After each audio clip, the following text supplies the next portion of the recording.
வார்த்தைக்கு போவதற்கு முன்பதாக ஒரு 5 நிமிஷம் நம்ம ஆவில நம்மை ஒப்புக் கொடுப்போமாக. ஆரபா ஷேக்கின் அரபோ எல்லாரும் ஒரு விஷயம் எழுந்து நின்று ஆமென். உடாய் ஸ்பீக்கர் பவர் டைனசி ஹalleluya. தேவனுடைய மகிமை, தேவ பிரசன்னம் நம்முடைய வாழ்க்கையை மாற்றக்கூடிய தேவ பிரசன்னம், நம்முடைய சூழ்நிலைகளை மாற்றக்கூடிய தேவ பிரசன்னம் யாதாரபோ நம்மை நிரப்புவதாக, நம்மை ஆண்டு கொள்வதாக. எல்லாரும் உங்கள் மனதை, உங்க இருதயத்தை, உங்க சிந்தையை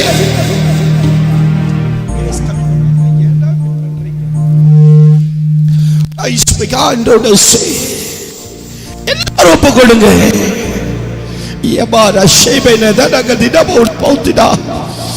Oh Jesus, ஆவியானவரே இந்த இடத்தை நிரப்புங்கப்பா.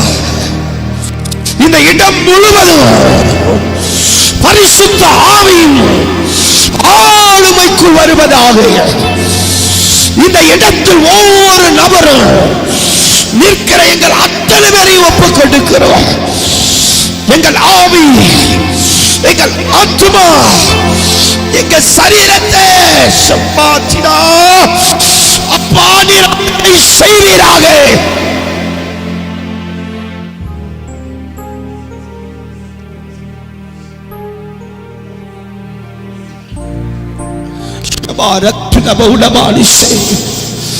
எல்லாரும் ஒப்புக் கொடுங்க, எல்லாரும் அர்ப்பணிங்க. உள்ளத்தின் ஆழத்தில் இருந்து இந்த இடம் முழுவதுமாய் வியாபிங்கனாதா, இந்த இடம் முழுவதுமாய் நிரப்புங்க. ஆண்டவரே, உம்முடைய பிரசன்ன இடங்களை எல்லா இடத்தையும் நாங்கள் பார்க்கிறோம். வேதம் சொல்லுகிறது சீனாய் மலை முழுவதும் என்று பார்க்கிறோம், சாலமோன் ஆலயம் முழுவதும் என்று பார்க்கிறோம். அப்பா, அந்த ஜெபித்து காத்திருந்த அந்த மேல் வீடு முழுவதும் என்று பார்க்கிறோம். அதே போல பாத்திரம் முழுவதும் என்று பார்க்கிறோம். எல்லாவற்றையும் ஆளுகை செய்து எல்லாவற்றையும் நிரப்புகிற தேவன் ஆளுகை செய்வீராக.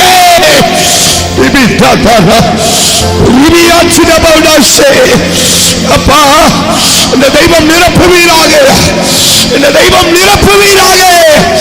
ஓ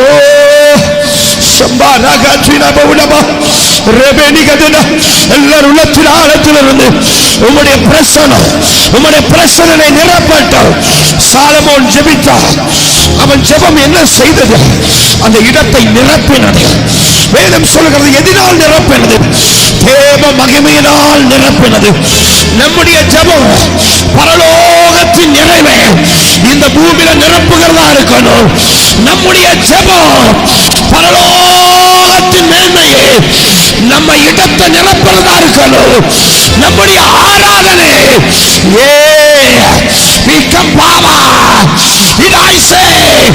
தேவனுடைய மகிமையினாலே நம்மை நிரப்பணும். நாம் கூடியிருக்கிற இடத்தை நிரப்பணும். எல்லாரும் உள்ளத்தின் ஆழத்திலிருந்து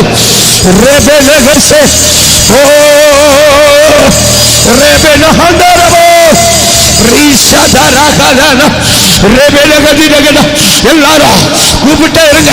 ஒரு 5 நிமிஷம் உள்ளத்தின் ஆழத்திலிருந்து தயவு செய்து வெறுமனே நிக்கிற ஆவியை தூக்கி போடு. உன் புத்தியை எங்கேயோ வச்சு ஆராதிக்காதே, உதட்டளவு தெய்வத்தை ஆராதிக்காதே. வேதம் சொல்லுகிறது அவன் வாய் என்னை கிட்டி சேர்ந்திருக்கிறது, ஆனால் அவன் இருதயமோ என்னை விட்டு தூரமா இருக்குது. இருதயத்தை தூரமா வச்சு நீ தெய்வத்தை ஆராதிக்க முடியாது. உன் எண்ணங்களை எங்கேயோ வச்சு நீ ஜீவனுள்ள தெய்வத்தை ஆராதிக்க முடியாது.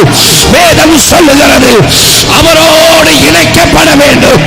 உன் புத்தியும் எண்ணங்களையும் இருதயத்தையும் எங்கேயோ வச்சு நீ ஆராதிப்பாய் என்றால் உன் ஆராதனை எதுவும் செய்ய போறதில்லை, உன் ஜபம் எதையும் செய்ய போறதில்லை, உன் துதி எதையும் செய்ய போறதில்லை.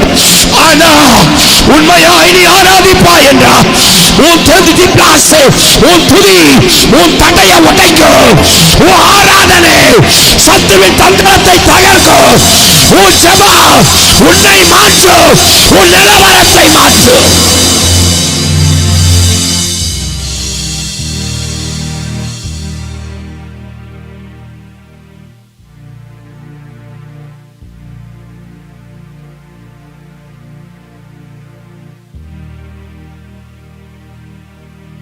ஒப்பு கொடுங்க, ஒப்பு கொடுங்க, ஒப்பு கொடுங்க.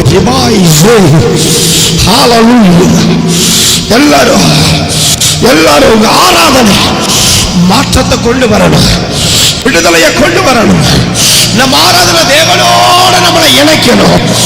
தேவன் நமக்கு வைத்திருக்கிறது எல்லா நன்மைகளையும் அது நமக்குள்ள கொண்டு வரணும். அது ஆவிக்குரியதா இருக்கலாம், பூமிக்குரியதா இருக்கலாம், அது எல்லாவற்றுக்குரியதா இருக்கலாம். ஹல்லேலூயா.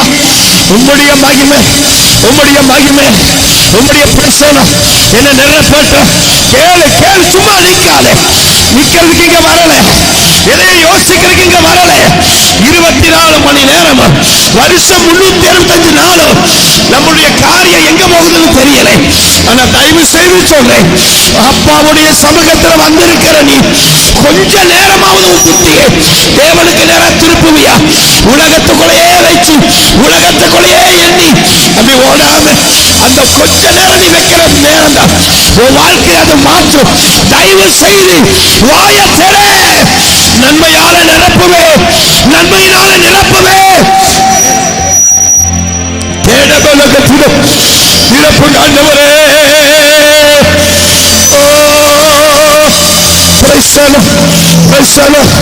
தேவ மகிமை இந்த பிரசனம்.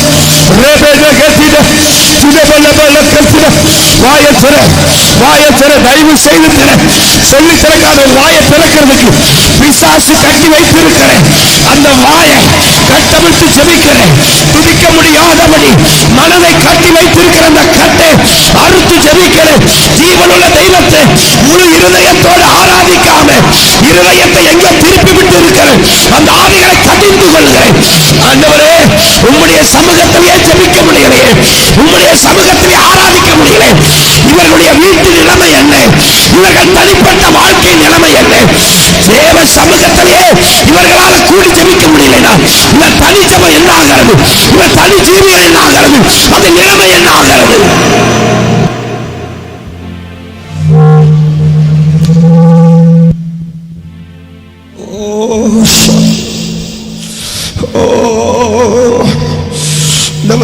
சிந்திச்சு பாருங்க. இருக்குது தயவு செய்து சொல்றேன் பிள்ளைகளை, நான் ரொம்ப அழுதுருவேன். எனக்கு அவ்வளவு வேதனையா இருக்குது. ஏன் இப்படி இருக்கிறீங்க? தெய்வத்தை ஆராதிக்கிறதுக்கு ஏன் புத்தி மந்தமாகும், ஏன் இருதயம் மந்தமாகும்?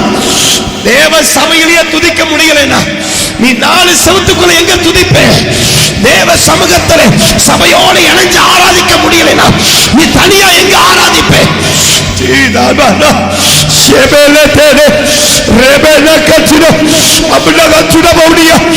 ஆவியானவரே,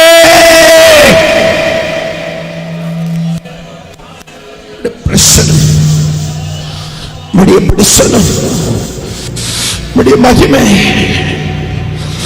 நிரப்பட்டு நாதா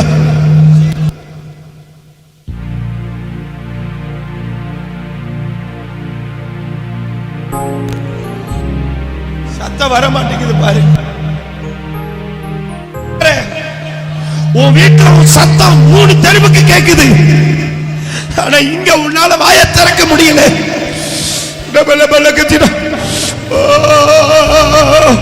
தயவு செய்து கூப்பிடுங்க. பிரச்சனை இல்லாத ஒரு ஆராதனை, நம்முடைய மகிமை இல்லாத ஒரு ஆராதனை. அந்தவரைய வாழ்க்கையை மாற்றாது, என் நிலவரத்தை மாற்றாது, என் ஜீவியத்தை மாற்றாதியா. ஓ ராஜா, ஓ ரகசி தைபலா அபுடகத்துடா. ஆவியானவரே, உம்முடைய மகிமை, உம்முடைய மகிமை, உம்முடைய மகிமை, உம்முடைய மகிமை, உம்முடைய மகிமை, உம்முடைய மகிமை, உம்முடைய மகிமை, உம்முடைய மகிமை, உம்முடைய மகிமை, உம்முடைய மகிமை என்ன நிரப்பட்ட, என்ன நிரப்பட்ட, என்ன நிரப்பட்ட, நிரப்பட்ட, என்ன நிரப்பட்ட, என்ன நிரப்பட்ட, என்ன நிரப்பட்ட, என்ன நிரப்பட்ட, என்ன நிரப்பட்ட, என்ன நிரப்பட்ட, என்ன நிரப்பட்ட, என்ன நிரப்பட்ட. வாயை திறந்து ஓரா பாஷே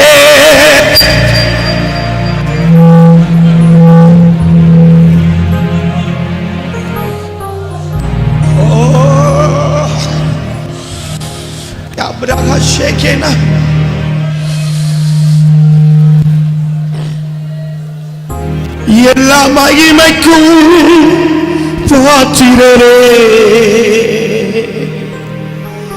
எல்லா கணத்துக்கும் பாத்திரரே, எல்லா மகிமைக்கும் பாத்திரரே, எல்லா கணத்துக்கும் பாத்திரரே. அசைவாடும்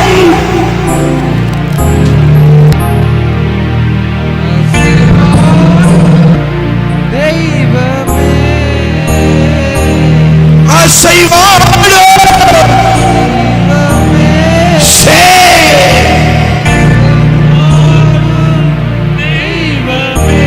சொல்லுங்களேன்.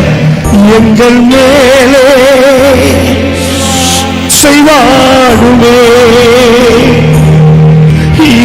எனக்குள்ளே. ஆண்டவரே, வாய்களை திறந்து நீங்க சொல்லுங்க. எங்கள் மேலே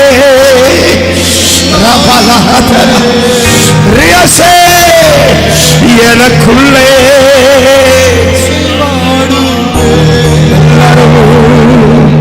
எல்லா மகிமைக்கும் பாத்திரரே, எல்லா கணத்துக்கும் பாத்திரரே, எல்லா மகிமைக்கும்,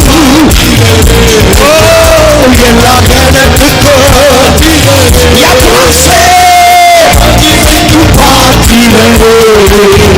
எல்லா கணத்துக்கும் சொல்லுங்க. எல்லா மகிமைக்கும் பாத்திரரே, எல்லா கணத்துக்கும் அசைவாடோ தெய்வமே, அசைவாடோ தெய்வமே, அசைவாடோ தெய்வமே, அசைவாடோ தெய்வமே. எங்கள் மேலே அசைவாடுமே, எனக்குள்ளே ஆடுமே, அசைவாடுமே ராஜா, அசைவாடுமே. எல்லா மகிமைக்கும் பாத்திரரே, எல்லா கணத்துக்கும் பாத்திரரே, அப்பா உம்மை துதிக்கிற ஆண்டவரே, இந்த அதிகார வேளையிலே உம்மை ஆராதிக்கிற உம்முடைய மகிமையினாலே, உம்முடைய பிரசன்னத்தினாலே உம்மை ஆண்டுகளை கண்டவரே, எல்லா மகிமைக்கும்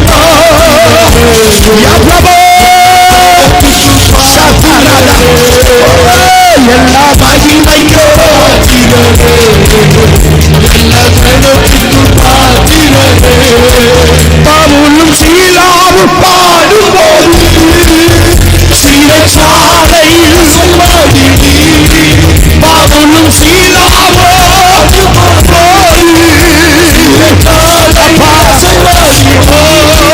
பவுலும் சீலாவும்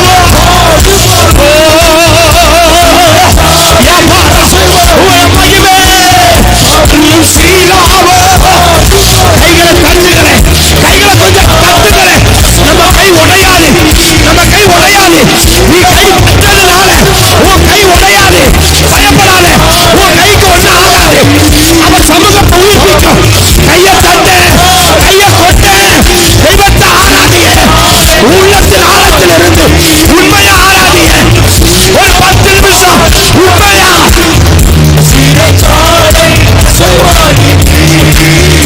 எங்கள் மேலே அசைவாடுமே, எனக்கு அசைவாடுமே,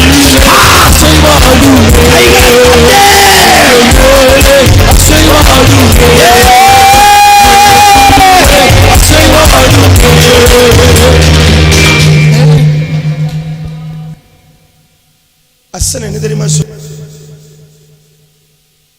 ஆராதிக்கிறவன் கைய கொட்டி ஆராதிக்கணும் இருக்குது. கைய தட்டுறதுக்கு சங்கடப்படுறேன். இருக்கிறீங்க, எத்தனை காலம் இப்படி இருக்க போறீங்க? இல்ல எனக்கு புரியல, நீங்க இன்னும் எத்தனை காலம் இப்படி இருக்க போறீங்க? வாயை திறக்கிறதுக்கு நம்ம கத்தணும். நான் கேட்கிறேன், இந்த கை எத்தனை காரியத்துக்கு உழைக்குது, எத்தனை விஷயத்துக்கு உழைக்குது. ஜீவனுள்ள தெய்வத்தை கையற்றதுக்கு இந்த கையை தட்ட முடியாது உங்களால? எனக்கு புரியல. இந்த கை வேலை செய்யுதுன்னா காரணம் அவர் கிருபைங்கிறனா, அவரை மகிமைப்படுத்துறதுக்கு உங்களால தட்ட முடியலன்னா நான் கேட்கிறேன், இந்த கை போனா என்னன்னு நான் கேட்கிறேன். என்ன முதல்ல நான் சொல்றேன், அவருக்கு அவரை மகிமைப்படுத்துறதுக்கு இந்த அவயவங்கள், அதுக்கே அவயவங்கள் எதற்கு எனக்கு? நான் சொல்றது உங்களுக்கு புரியுதா?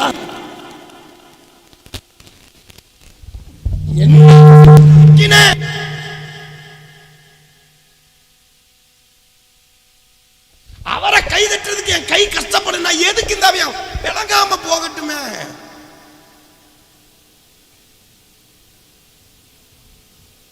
ஊர் வேலை செய்யற, உலக வேலை செய்யற, உனக்கு தேவைக்கான வேலை செய்யற, அது கஷ்டப்பட்டாலும் வலிச்சாலும் செய்யற. ஆனா தேவ சமூகத்துல கையை தட்டுறதுக்கு நீ கஷ்டப்படுற பாத்தியா? உங்களை விட ஒரு மதியம் அந்த உலகத்துல பார்த்ததே இல்லை. இன்னைக்கு எத்தனை பேருக்கு கை இல்ல, விரல் இல்ல, கால் இல்ல, ஊனனா இருக்கிறான். நான் பார்த்தேன், 2 கை இல்லாம ஒரு பிரசங்கியா இருக்கிறாரு ஃபாரின்ல, அவர் பேர் எனக்கு தெரியல. 2 கையும் கிடையாது, 2 காலும் கிடையாது. அவர் சபை வச்சு நடத்துறாரு. அவர் எப்படி ஆராதிப்பார் தெரியுமா? 2 கால் இவ்வளவுதான் இருக்கும், காலும் இருக்காது, கையும் இருக்காது. 2 கையினா சுத்தமாவே இருக்காது. அவர் பிரசங்கம் பண்ணுவார், அப்படி நின்று ஆடுவார். நமக்கு ஓங்கி சப்புன்னு அரைகிற மாதிரி இருக்கும் அதை பார்க்கும் பொழுது. என்னைக்காவது அதை பார்த்துருக்கிறீங்களா? உனக்கு 2 கை இருக்குது, 10 விரல் இருக்குது, நல்ல கால் இருக்குது, உங்க அவயவங்களை ஜீவ பலியா ஒப்பு கொடுக்காம நீங்க ஆராதிச்சு என்ன பிரயோஜனம்? கையை தட்டுறதுல தெய்வத்தை நாம் எதுவும் வெளிப்புறமா சொல்லலை, உள்ள இருதயம் இருந்தா தான் வெளியே கிரியை நடக்கும். உனக்கு தெய்வத்தை மகிமைப்படுத்தணுங்கிற எண்ணம் இருந்ததுன்னா உனக்கு சொல்லி நீ துதிக்க மாட்டே, சொல்லி ஆராதிக்க மாட்டே, சொல்லி கைதட்ட மாட்டே. அது உள்ள இருக்கும்னா ஆட்டோமேட்டிக்கா உனக்குள்ள வரும். ஒருத்தர் சொல்லி ஆராதிப்பது ஆராதனை அல்ல. நான் அடிக்கடி சொல்லுவேன், என்னை ஒருத்தர் இயக்கி ஆராதிப்பதற்கு அந்த அளவுக்கு நான் தெய்வத்தை அறியாமல் இருக்கிறேனா? ஜீவனுள்ள தெய்வத்தை அறிந்தவன் ஆராதிக்கிற முறைமையே வேற. மந்தமா நிக்க மாட்டான். நான் தான் சொல்றேன், தேவ சமூகத்துல நீ தோத்துட்டேனா, நீ இந்த உலகத்துல எந்த மூலையில போய் எத்தனை கோடி இருந்தாலும் உனக்கு கட்டாயம் சொல்ற ஜெயம் கிடையாது. ஆனா தேவ சமூகத்துல ஜெயிச்சிட்டினா உலகமே உன்னை எதிர்த்து வந்தால் உன் ஜெயத்தை எவனும் தடுக்க முடியாது.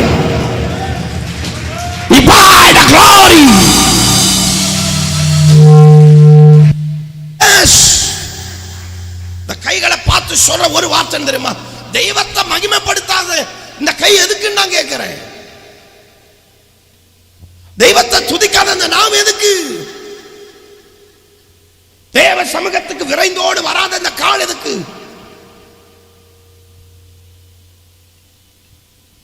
எத்தனை வருஷம் இப்படி மந்தமாவே ஆராதிப்பீங்க?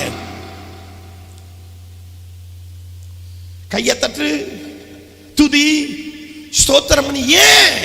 ஏன் பிள்ளைகளா? ஏன்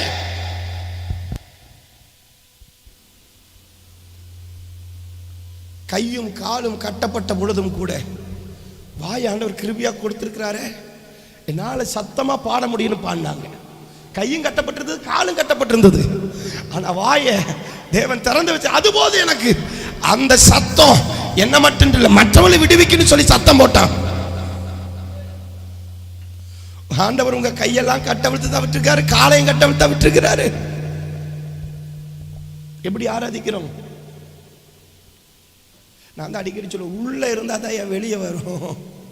உள்ள ஃபயர் இருக்கணும். உள்ள நெருப்பு இருந்தா தான் வெளியே அனல் தெரியும். உள்ள என்ன பச்சை தண்ணி மாதிரி இருந்து வெளியே எங்கிருந்து அனல் வரும்? ஓ, மீண்டும் ஒரு முறை. எல்லா மகிமைக்கும் பாத்திரரே, எல்லா கணத்துக்கும் பாத்திரரே,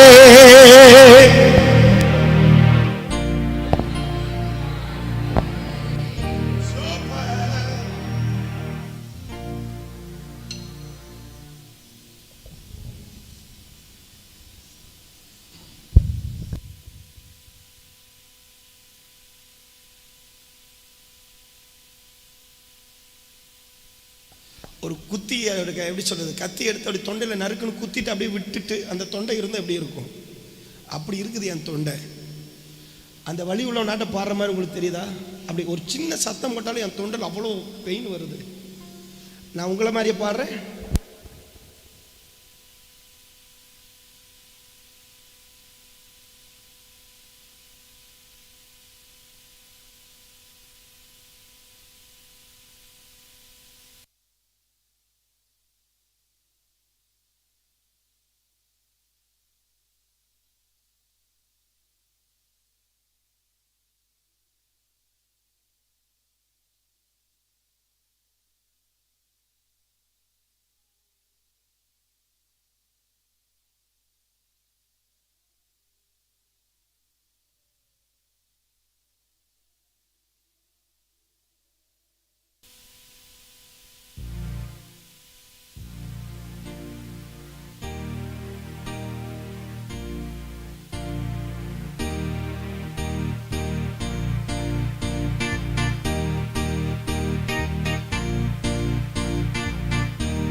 எல்லா மகிமைக்கும் பாத்திரரே, எல்லா கனத்துக்கும் பாத்திரரே, எல்லா மகிமைக்கும்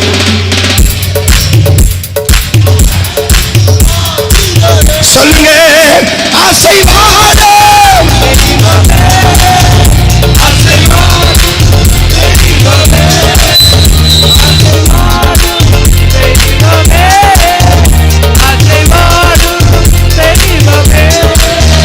உங்கள் மேலே அசைவாடுமே, எனக்குள்ளே அம்மா என் தகப்பனே, ரியா பாபா எனக்குள்ளே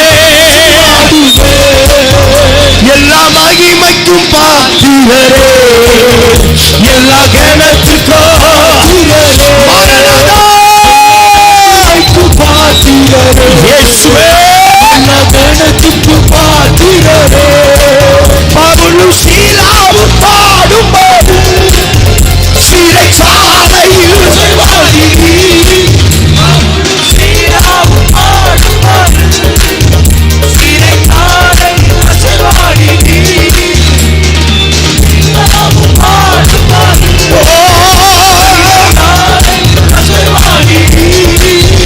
எங்கள் மேலே அசைவாடுமே, எனக்குள்ளே இயேசுவே அசைவாடுமே, இந்த காலை வேளையிலே அசைவாடுமே, எங்கள் மேலே அசைவாடுமே, எனக்குள்ளே அசைவாடுமே, ஓ எங்கள் மேலே அசைவாடுமே, அசைவாடுமே, எங்கள் மேலே அசைவாடுமே, அசைவாடுமே, எங்கள் மேலே எனக்குள்ளே அசைவாடும் ஆவியே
எந்த உள்ளம் நிரம்ப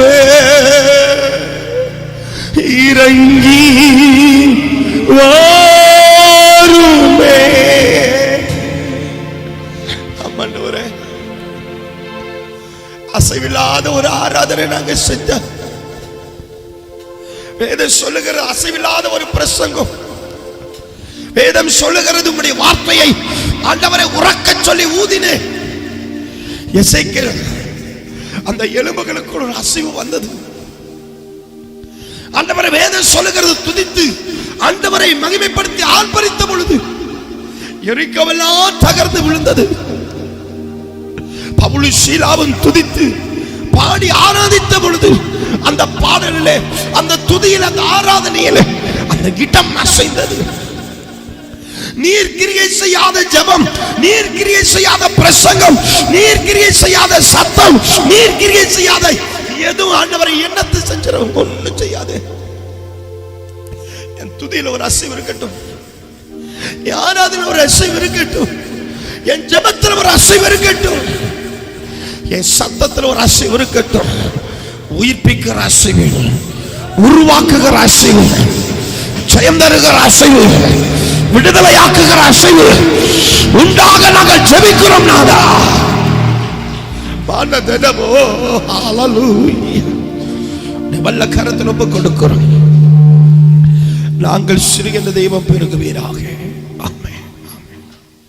பிரைஸ் தி லார்ட்.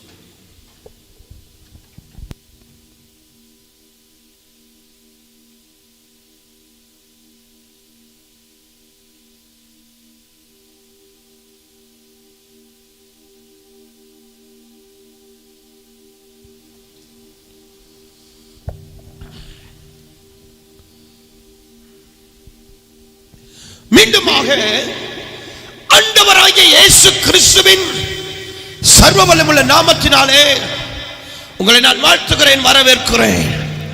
இன்றும் கூட தேவன் இந்த அடியானுக்கு தந்த அந்த நித்திய ஜீவனுள்ள விடுதலையின் எக்கால சத்தத்தை ஒருவர் வாசிக்க கேட்கலாம். அப்போஸ்தல நடபடிகள் 19வது அதிகாரம், அதிலே 1, 2, 3 வசனங்களை வாசிக்க கேட்கலாம். அப்பல்லோ என்பவன்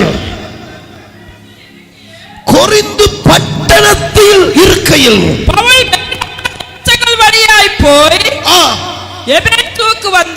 எபேசுக்கு வந்தான். அங்கே சில சீஷர்களை கண்டு, நல்ல கவனிங்க, நல்ல கவனிங்க, நீங்கள் விசுவாசிகள் ஆன பொழுது பெற்றீர்களா என்று கேட்டான். நன்றாய் கவனிங்க. தேவன் போன வாரத்திலே இந்த வசனத்தின் அடிப்படையில் நம்மோடு கூட பேசினார். இங்கே கொஞ்சம் மொழிபெயர்ப்புல சில மாற்றம் உண்டாயிருக்கிறது. ஆனால் உண்மையான இந்த வார்த்தையினுடைய மெய்ப்பொருளின் அர்த்தம் என்னவென்றால், நீங்கள் விசுவாசிகள் ஆன பொழுது, அப்படி அல்ல, நீங்கள் விசுவாசித்த பொழுது, அப்படிதான் அது வரணும். நான் மீண்டும் சொல்லுகிறேன், நீங்கள் விசுவாசிகள் ஆன பொழுது அல்ல, நீ விசுவாசித்த பொழுது. நீங்கள் விசுவாசித்த பொழுது பரிசுத்த ஆவியை பெற்றுவிட்டீர்களா, பெற்றுக் கொண்டீர்களா என்று பவுல் அந்த 12 பேரை கேட்கிறான். என் அன்பு தேவ பிள்ளைகளே, சற்று கொஞ்சம் நாம் கவனிக்க வேண்டிய விஷயம் அது. ஏனென்றால் சபை எதை முக்கியப்படுத்தணுமோ இன்றைக்கு அதை முக்கியப்படுத்துவதில் தவறினபடியினாலே சபையினுடைய வல்லமை, சபையினுடைய மேன்மை, சபையினுடைய அதிகாரம், சபையினுடைய மகிமை இன்றைக்கு குறைந்து கொண்டு வருகிறது.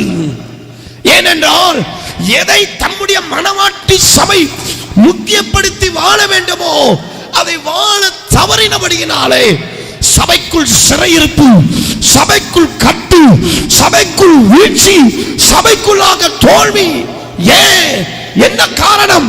ஏனென்றால் எதை முக்கியப்படுத்த வேண்டுமோ சபை, அதாவது சபை என்றால் அங்கே குடும்பம் இருக்கிறது, ஒவ்வொரு தனிப்பட்ட நபர் இருக்கிறார்கள், எல்லாரையும் அது குறிக்கிறது. எதை முக்கியப்படுத்தணுமோ அதை முக்கியப்படுத்த தவறினபடியினாலே என்ன நடக்கிறது? அவர் ஜனங்கள் சிறைவிட்டு போகிறார்களா? என் ஜனமே, அவருடைய மனமாட்டி சபையே, உங்கள் காதுகளை கொஞ்சம் கவனமாய் கேட்க ஒப்புக் கொடுங்கள். ஏனென்றால் தேவன் தருகிற தூதுக்கு உங்கள் மனமும் உங்கள் செவியும் உங்கள் எண்ணமும் சாய்க்காத பட்சத்தில் அங்கேயே நமக்கு வரும் வீழ்ச்சி. நீ கேட்கிற விஷயத்தில் தவறி விடுவாய்னாலும் அங்கேயும் நீ விழுவாய். சற்று கவனியுங்கள். வேதம் சொல்லுகிறது, இங்கே பவுல் சொல்லுகிற வார்த்தை என்ன? நீ விசுவாசித்த பொழுது நீங்கள் பரிசுத்த ஆவியை பெற்றீர்களா? அப்படியானால் அங்கே பவுல் எதை முக்கியப்படுத்துகிறார்? பவுலை கொண்டு பேசுகிற ஆவியானவர் எதை முக்கியப்படுத்தி சொல்லுகிறார்? அதனால்தான் யோவான் ஸ்நானகனும் கூட யாரை முக்கியப்படுத்துகிறார்? தேவனுக்கு வழியை ஆயத்தப்படுத்தும்படி தேவ ஆவியினால் நிறைந்து தேவனுடைய திட்டத்தை செவனே செய்த தேவ மனிதன், பெரிய தீர்க்கதரிசி, அவனை போல முன்னுமில்லை பின்னுமில்லை அப்படிப்பட்டதான இருக்கிற தீர்க்கதரிசி அங்கே ஒரு வார்த்தை சொல்லுகிறான். மத்தேயு 3:11, லூக்கா 3:16, மார்க்கு 1:7 வேதம் சொல்லுகிறது, நான் ஜலத்தினால் ஞானஸ்நானம் கொடுக்கிறேன். முதலாவது அவர் சொல்லுகிறார், தன்னை சொல்லுகிறார். அடுத்தது சொல்லுகிறார், எனக்கு பின் ஒருவர் வருகிறார். அவர் எப்படிப்பட்டவர்? வல்லமையுடையவர். ஆமென் சொல்லுங்க, சத்தமா சொல்லுங்க. வல்லமை உடையவர், எனக்கு வல்லமையான காரியங்களை செய்கிறவர். வாயை திறந்து ஆமென். வேதம் சொல்லுகிறது, எனக்கு பின் வருகிறவர் அவர் என்னிலும் வல்லமை உள்ளவர். அவருடைய பாத ரட்சையின் வாரை அவிழ்ப்பதற்கும், அதில் மொழிபெயர்ப்புல அவிழ்ப்பதற்கும் என்கிற வார்த்தையில் நிறைய அர்த்தங்கள் கொடுக்கப்பட்டிருக்கிறது. அந்த அந்த அந்த பாத ரட்சை இருக்கு பாருங்க, அதை தொடுவதற்கும் நான் பாத்திரன் அல்ல.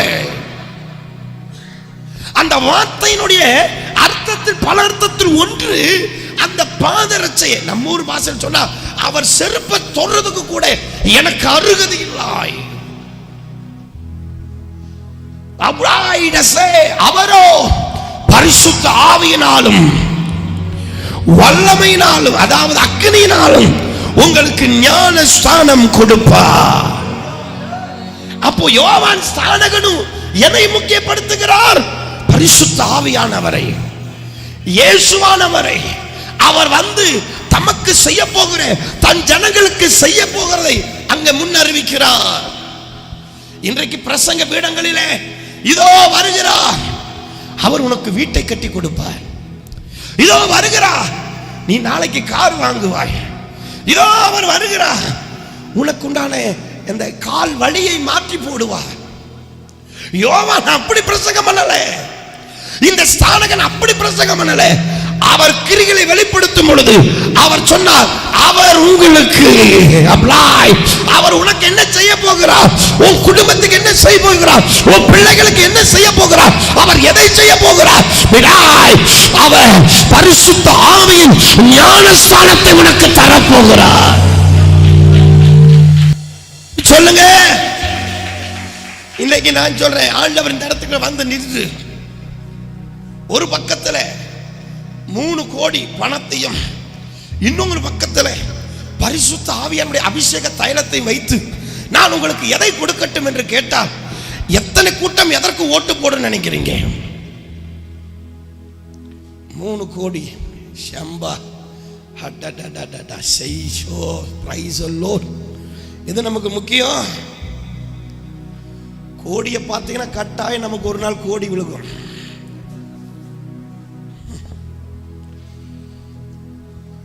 அங்கே எதை முக்கியப்படுத்துகிறார்?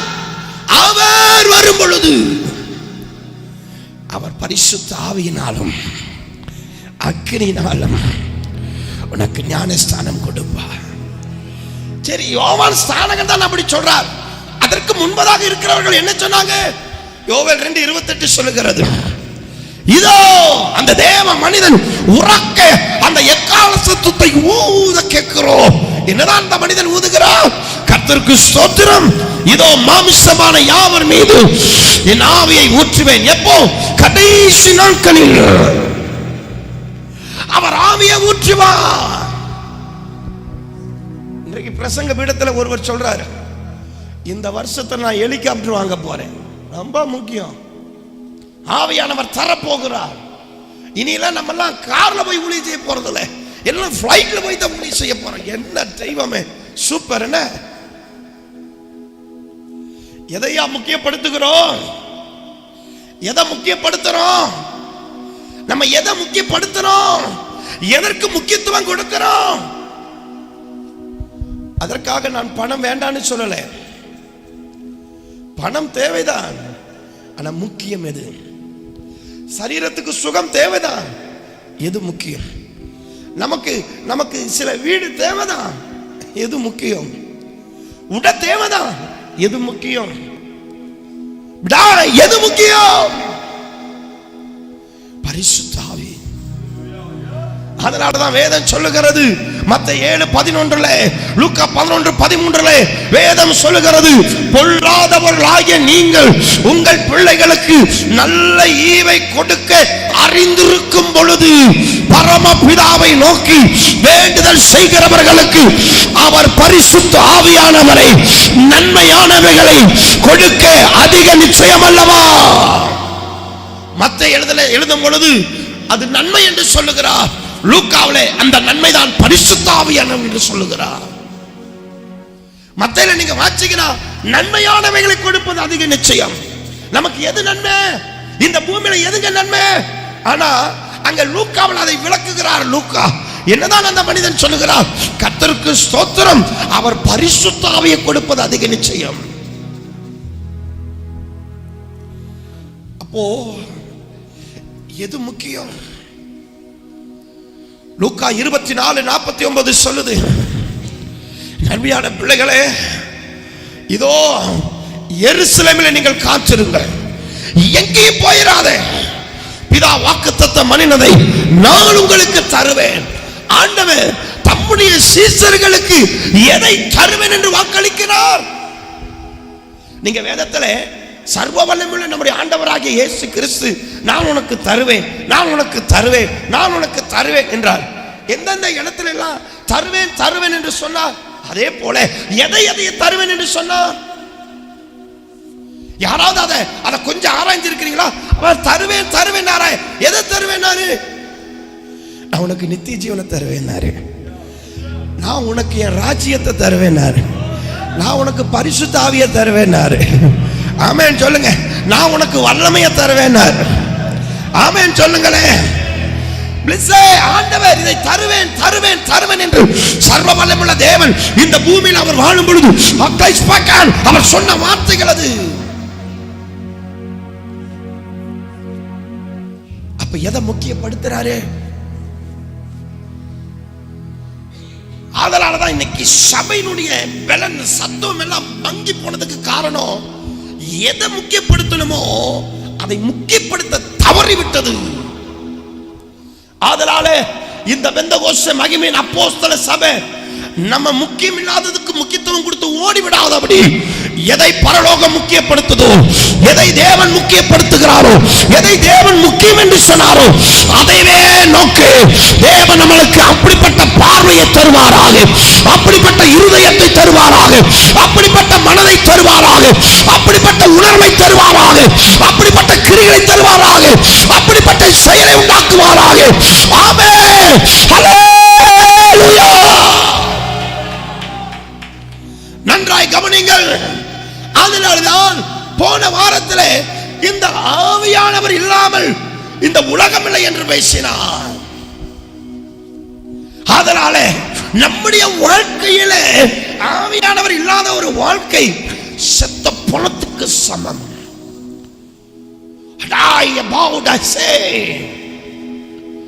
நன்றாய் கவனிங்கள், நன்றாய் கவனிங்கள். தேவன் நம்மைக்கு எது முக்கியம் என்று சொல்லுகிறார். வேதத்துல ஒரு சில நபர்களை பார்க்கிறதுக்கு நேரம் இருக்குமான்னு தெரியல. ஆனா எதை முக்கியப்படுத்தணும் அதை படுத்தாததுனால வந்த வீழ்ச்சி என்ன? ஆனா அதை முக்கியப்படுத்துகிற பொழுது அவர்கள் வாழ்க்கையில் வந்த ஜெயம் என்ன என்பதை பார்ப்போமாக. வேதத்தை நீங்க கவனமாக உற்று வாசிப்பீர்கள். ஆனா என் சத்திய வேதம் எதை எதை நம்முடைய தேவன் எதை முக்கியப்படுத்த சொல்லுகிறார்? நீங்க வேதத்தை ரொம்ப கவனமா உற்று பார்த்தீங்கன்னா வாசிங்களே, 2 ராஜாக்களின் புஸ்தகம். ஹல்லேலூயா. வாசிங்க 4வது அதிகாரம். அங்கே 1, 2, 3 வசனங்களை ஒவ்வொரு வசனங்களை பார்ப்போம். வாசிங்களே. தீர்க்கதரிசிகளுடைய புத்திரரில் ஒருவனுக்கு மனைவியாயிருந்த தீர்க்கதரிசிகளின் புத்திரனாகிய ஒருவனுக்கு மனைவியாயிருந்த ஒரு ஸ்திரீ எலிசாவை பார்த்து, நன்றாய் கவனிங்கள், எலிசாவை பார்த்து, உமது அடியானாகிய என் புருஷன் இறந்து போனான். உம்முடைய அடியானாகிய எனது புருஷன் என்ன பண்ணிட்டாங்க? இறந்து போனா. உமது அடியான் கர்த்தருக்கு பயந்து நடந்தான் என்பதை அறிவீர். நன்றாய் கவனிங்க. ஏன்னா அவன் முதல்ல ஒரு வார்த்தை சொல்றா, என் வாழ்க்கையை அறிந்தவர், என் நிலைமையை அறிந்தவர், என் கணவரை அறிந்தவர், என்னை அறிந்தவர், என் பிள்ளைகளை அறிந்தவர், என் சூழ்நிலைகளை அறிந்தவர். ஐயா, நாம் எங்க போறோம்? நம்மை அறிந்தவரிடத்தில் போகிறோமா அல்லது அறியாதவரிடத்துக்கு போகிறோமா? இவள் சொல்லுகிற வார்த்தை கவனிங்க. என் புருஷனை அறிவீங்க, அவனுக்குள் இருக்கிற கிரிகளையும் அறிவீங்க, நீங்க என்னையும் அறிவீங்க, எனக்குள் இருக்கிற கிரிகளையும் அறிவீங்க, என் பிள்ளையும் அறிவீங்க, என் பிள்ளைகளுடைய கிரிகளையும் அறிவீர்கள். எப்படிப்பட்ட ஒரு தேவ மனிதனிடத்திற்கு இவள் வருகிறாள் என்று பாருங்கள். தீர்க்கதரிசியின் மனைவி அல்லவா? அவள் ஒரு வார்த்தை அழுத்துகிறார், நீ அதை அறிவி. உன்னை நல்லா புரிஞ்சுக்கிடுங்க, நாம் ஆராதிக்கிற தேவன் நம்மை அறியாதவர் அல்ல. நாம் தொழுது கொள்ளுகிற தெய்வம் நம்மை அறியாதவர் அல்ல. ஒரு மனிதனை குறித்தும் அவருக்கு வெளிப்படுத்த தேவையில்லை. ஏனென்றால் அவர் மனிதனை அறிந்தவர். இவன் சொல்றா, என் புருஷன் அறிவீங்க, என் புருஷன் உமக்கு பயந்து நடந்தான்ங்கிறதை அறிவீங்க. அடுத்தது அவன் சொல்றா, என் நிலைமையும் அறிவீங்க. அடுத்தது வாசிங்க. உமது அடியான் கர்த்தருக்கு பயந்து நடந்தான் என்பதை அறிவீர். கொடுத்தவன், பணம் கொடுத்தவன், இப்போது என் 2 குமாரரையும் என் 2 குமாரரையும் அடிமைகளாக்கி அங்கே ஒரு கடன் என்ற வார்த்தையை அவள் உபயோகப்படுத்துகிறார். அவள் சொல்ல வர்றது என்ன? கடன் கொடுத்தவன். அவனை இவங்க என்ன கடனை வாங்கிட்டாங்க. இந்த கடனை வாங்கினபடியினால கடன் யாரிடத்துக்கு வாங்குறோமோ கடன் வாங்கினவன் கடன் கொடுத்தவனுக்கு அடிமையாய் மாறி விடுகிறான். இப்போ அடிமைத்தனத்திலிருந்து விடுதலையாய் நடக்க வேண்டிய குடும்பம் இப்போ அடிமைத்தனத்துள் சிக்குண்டு போய்விட்டது. இப்போ அதிலிருந்து தன்னை விடுவித்துக் கொள்ளவோ, அதிலிருந்து தன்னை விடுதலை ஆக்கிக் கொள்ளவோ, அந்த விடுதலை பெறவோ இவளால் முடியவில்லை. ஏன் அப்படின்னா இவளுக்கு அந்த விடுதலையினுடைய வழி தெரியல. சொல்லுங்க, விடுதலை ஆக்கக்கூடிய வழி சத்தமா சொல்லுங்க. நிறைய பேருக்கு சில நேரங்களில் கடன் வாங்கிடுவாங்க, அந்த கடனை விட்டு வெளியே வர்றதுக்கு வழி தெரியாது. இவர்களுக்கு தெரிஞ்ச வழி என்ன? இவன் கிட்ட கடனை வாங்கிட்டோம், அடைக்கிறதுக்கு என்ன பண்றது? இன்னொருத்த கிட்ட கடனை வாங்குவோம். அவன் கிட்ட வாங்கியாச்சு, இப்ப அவன் கிட்ட அடைக்க முடியல, இவன் கிட்ட அடைக்க முடியல, வேற என்ன பண்ணுவான்? புதுசா இன்னொருத்தன் கிட்ட வாங்குவோம். அடுத்தது என்ன பண்ணுவான்? அவனுக்கு அடைக்க முடியாது, இவனுக்கு அடைக்க முடியாது, இவனுக்கு அடைக்க முடியாது. நிலைமை எங்க போகும் தெரியுமா? சிக்கலாக்கு தான். சிக்கலாக்குற என்ன? பல்லுள்ள எந்திரம் சிக்கிக்கோ, அது நசுக்காமல் விடுமா? ஏன் இவர்களுக்கு தப்பித்துக் கொள்ள போக்கு தெரியவில்லை. கடன் வாங்கினவன் இப்ப என்ன ஆயிட்டாங்க? கடன் வாங்கினவர்களுக்கு இவன் அடிமையாய் மாறினார்கள். விடுதலையோடு வாழ வேண்டிய தேவனுடைய பிள்ளைகள், விடுதலையோடு ஜீவிக்க வேண்டிய தேவ பிள்ளைகள் இப்ப எதில் இருக்கிறாங்கன்னா, அடிமைத்தனம் என்கிற நுகம் அவர்களை ஆண்டு கொண்டது. இப்போ அதிலிருந்து தன்னை விடுவிக்கக்கூடிய ஒரு வழி இவர்களுக்கு அந்த போக்கு தெரியவில்லை. கிட்டத்தட்ட 1,85,00,000 ரூபாய் கடன்ல சிக்குண்ட ஒரு மனிதன் ஒரு ஹாஸ்பிட்டல் வைத்திருந்தார். அப்பொழுது அவர் அநேக நெருக்கத்துக்குள் உள்ளாகி தற்கொலை என்கிற அந்த முடிவுக்கு கணவன் மனைவி போக ஆரம்பிச்சிட்டாங்க. அந்த தருணத்தில் தான் என்னை ஒருவர் அறிமுகப்படுத்தி, அந்த ஊழியக்காரர் எனக்கு சொல்லி என்னை அழைத்த பொழுது நான் போனேன். நான் சொன்னேன், நீங்க ஊழியம் செய்கிறவர். கிட்டத்தட்ட அவங்க வாவுசி பூங்காவில் பெரிய பெரிய கன்வென்ஷன் நடத்தின அந்த தேவ மனுஷன். ஆனா இன்னைக்கு அவர்கள் வாழ்க்கையெல்லாம் சிக்குண்டு போயிற்று. வெறும் 1000 ரூபாய் இல்லாம இருக்கிற நிலவரத்துக்கு வந்துட்டாங்க. சொல்ல போனா அந்த ஆஸ்பத்திரியில் நான் முதல்ல காலை வைக்கிறேன், 1 லட்சம் ரூபாய் கடனை வாங்கிட்டு இருக்கிறாங்க. ஆண்டவரே, என்ன ஒரு பரிதாபம். உடனே நான் ஒரு வார்த்தை சொன்னேன். போன உடனே, தவறு செய்கிறீர்களே. ஏன் பாஸ்டர், நீ போக்கு தெரியாமல் போய்கொண்டிருக்கிறாய். என்ன போக்கு? தப்பிக்கிற போக்க நீ எடுக்கல, இன்னும் அடிமைத்தனத்துக்குள் போகிற போக்க நீ எடுத்துட்ட. இன்னும் உன்னை சிறையாக்குகிற போக்கை எடுத்துட்ட. இன்னும் நீ குழிய தோன்ற, இன்னும் ஆழமாக்குற, இன்னும் உன்னுடைய பிரச்சனைகளை அதிகமாக்குற. நீ விடுதலையாகிறதுக்குண்டான வழியில் வரவே இல்லை என்று. அது மட்டுமல்ல, நீ விடுதலையாக்கக்கூடிய வழிக்கு உனக்கு அது தெரியவே இல்லை என்று. அவரும் அவர் மனைவியும் கண் கலங்கினார்கள். ஐயா, என்ன பாஸ்டர் திடீர்னு இப்படி சொல்லிட்டீங்க? நான் மீண்டும் காது கேட்க சொல்றேன், கவனமா கேளுங்க. உங்களுக்கு தப்பித்துக் கொள்கிற போக்கு தெரியவில்லை. அடிமைத்தனத்திலிருந்து வெளியே வரக்கூடிய வழி தெரியவில்லை. உடனே நான் சொன்னேன், இந்த இடத்துல எதனால வந்தேன் எனக்கு தெரியாது, ஆனா வந்துட்டேன். ஆனா ஒண்ணு மட்டும் செய்யறேன், உங்களுக்கு தப்பிக்கிற வழியை காட்டுவதற்குண்டான காரியத்தை தேடுவோம், வாருங்கள் என்றேன். அப்பொழுது ஒரு நாள் இரவு முழுவதும் என்னோட விழிச்சிருங்கன்னு சொல்லி அவங்களோடு கூட கையை பிடித்து விழித்த பொழுது, நான் கையை பிடிச்சு மீறி மீறி போனா ஒரு 5 நிமிஷம் தான் ஜெபிச்சிருப்பேன். அங்க இருக்கிறவங்க எல்லாரும் அலக்கழிக்க ஆரம்பிச்சிட்டாங்க. இவர்கள் எப்படி அந்த சத்துரு சிறையாக்கினால் அந்த ஆவிகள் அலக்கழிக்க ஆரம்பிச்சிருச்சு. என் கையை பிடிச்ச பார்த்தா அங்க கத்திட்டு கிடக்குது. ஏன் சிறையாக்கி விட்டான் சத்துரு. மீண்டும் சொல்லுகிறேன், அப்பொழுது அந்த போக்கை குறித்து நான் தேட ஆரம்பித்தேன். ஆண்டவரே, உபத்திரவத்தை நீ அற்பமா எண்ணுகிறவர் அல்ல, தப்பித்துக் கொள்கிற பொங்கை உண்டாக்குகிறவர் அல்லவா. அப்பொழுதுதான் ஆண்டவர் ஒரு வாசலை எனக்கு காட்டினார். அந்த வாசலுக்குண்டான காரியத்தில் நுழையும் பொழுது தப்பிக்கிற வழியும் அகப்படும் என்று காட்டினார். அதை குறித்து நான் சொன்ன பொழுது அவர்களுக்கோ அது ஒவ்வொரு அவங்களுக்கு. ஆனாலும் சொன்ன, இந்த வழியை விட்டா வேறொரு வழி இல்லை. அதை மீண்டும் கடினமா இருந்தாலும் அதை செய்ய முற்பட்டார்கள். நடந்தது என்ன தெரியுமா? கர்த்தருக்கு ஸ்தோத்திரம். குடும்பம் இல்லாம போயிருந்திருக்கும், வாழ்க்கை இல்லாம போயிருந்திருக்கும். அவங்க மனைவி கூட உன்னை நான் விவாகரத்து செய்யறேங்கிற ஸ்டேஜுக்கு போயிட்டாங்க. ஆனால் எல்லா நிலவரத்தை மாற்றி குடும்பத்தை கட்டி அந்த அந்த அந்த அந்த காரியத்தை எல்லாம் மாற்றி இன்னும் வரணும். அவங்க அந்த இடத்துல நினைச்சிருக்கிறாங்க. அந்த இடத்துல வேறு பக்கம் போய் வச்சுட்டாங்க. ஆனாலும் அவர்கள் நினைச்சிருக்கிறார்கள். ஏன் தெரியுமா? ஒரே ஒரு காரியம், தங்களை விடுவிக்கக்கூடிய ஒரு போக்கு தெரியாததினாலே.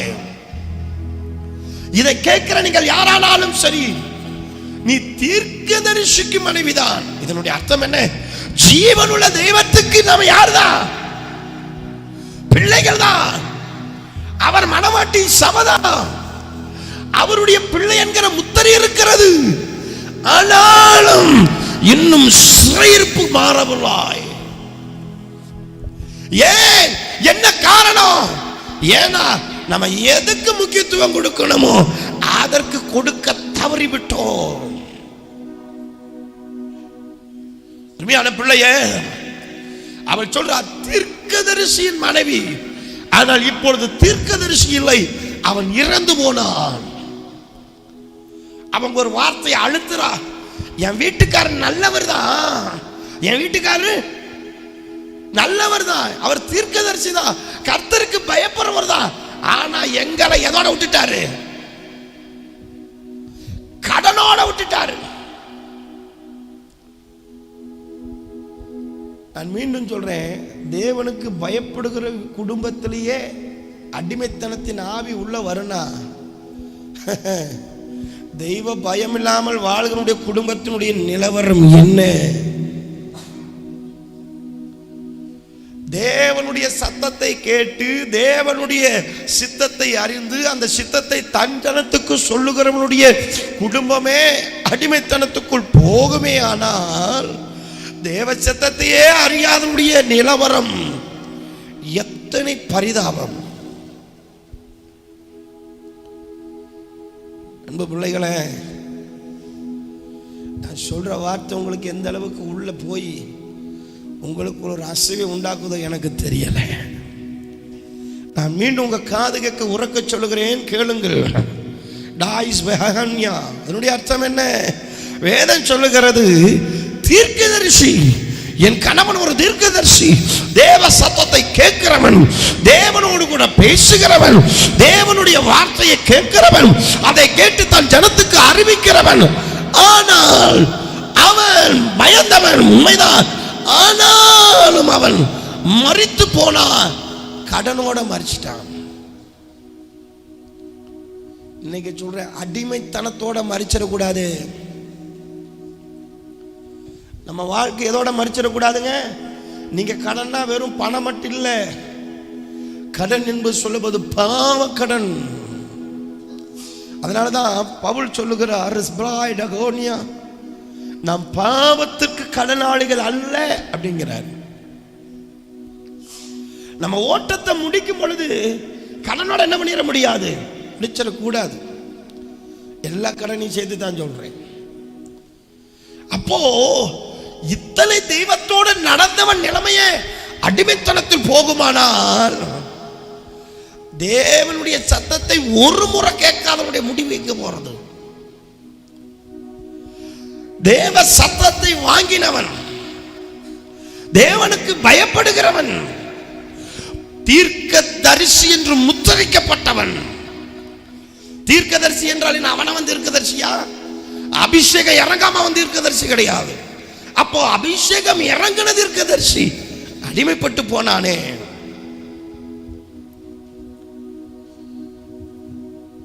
அன்பு பிள்ளைகளை, நம்ம பல வேளைகளை நம்ம செய்யறதெல்லாம் நமக்கு சரி அப்படின்னு தோணும், நான் பண்றது கரெக்ட் அப்படிங்கிற ஒரு எண்ணம் நமக்கு வரும்.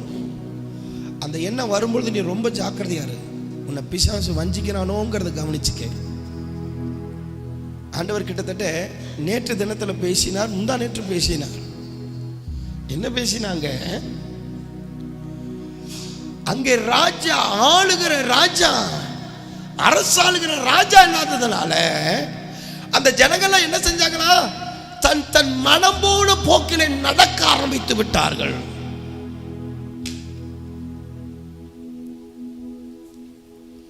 அருமையான தேவ பிள்ளையே, அதன் முடிவு வேதனையே. அப்ப இந்த தீர்க்கதரிசியுடைய நிலவரம், இவன் அடிமைப்பட்டு விட்டான். இப்ப அந்த அடிமைத்தனத்திலிருந்து விடுதலை ஆகிறதுக்குண்டான வழி தெரியவில்லை. இப்ப அந்த வழி தெரியாதனால எந்த பிரச்சனையிலிருந்து விடுதலை ஆக்கி நடத்துகிற வழியை காட்டுகிற தேவ மனுஷன் இடத்திற்கு வந்தாங்க.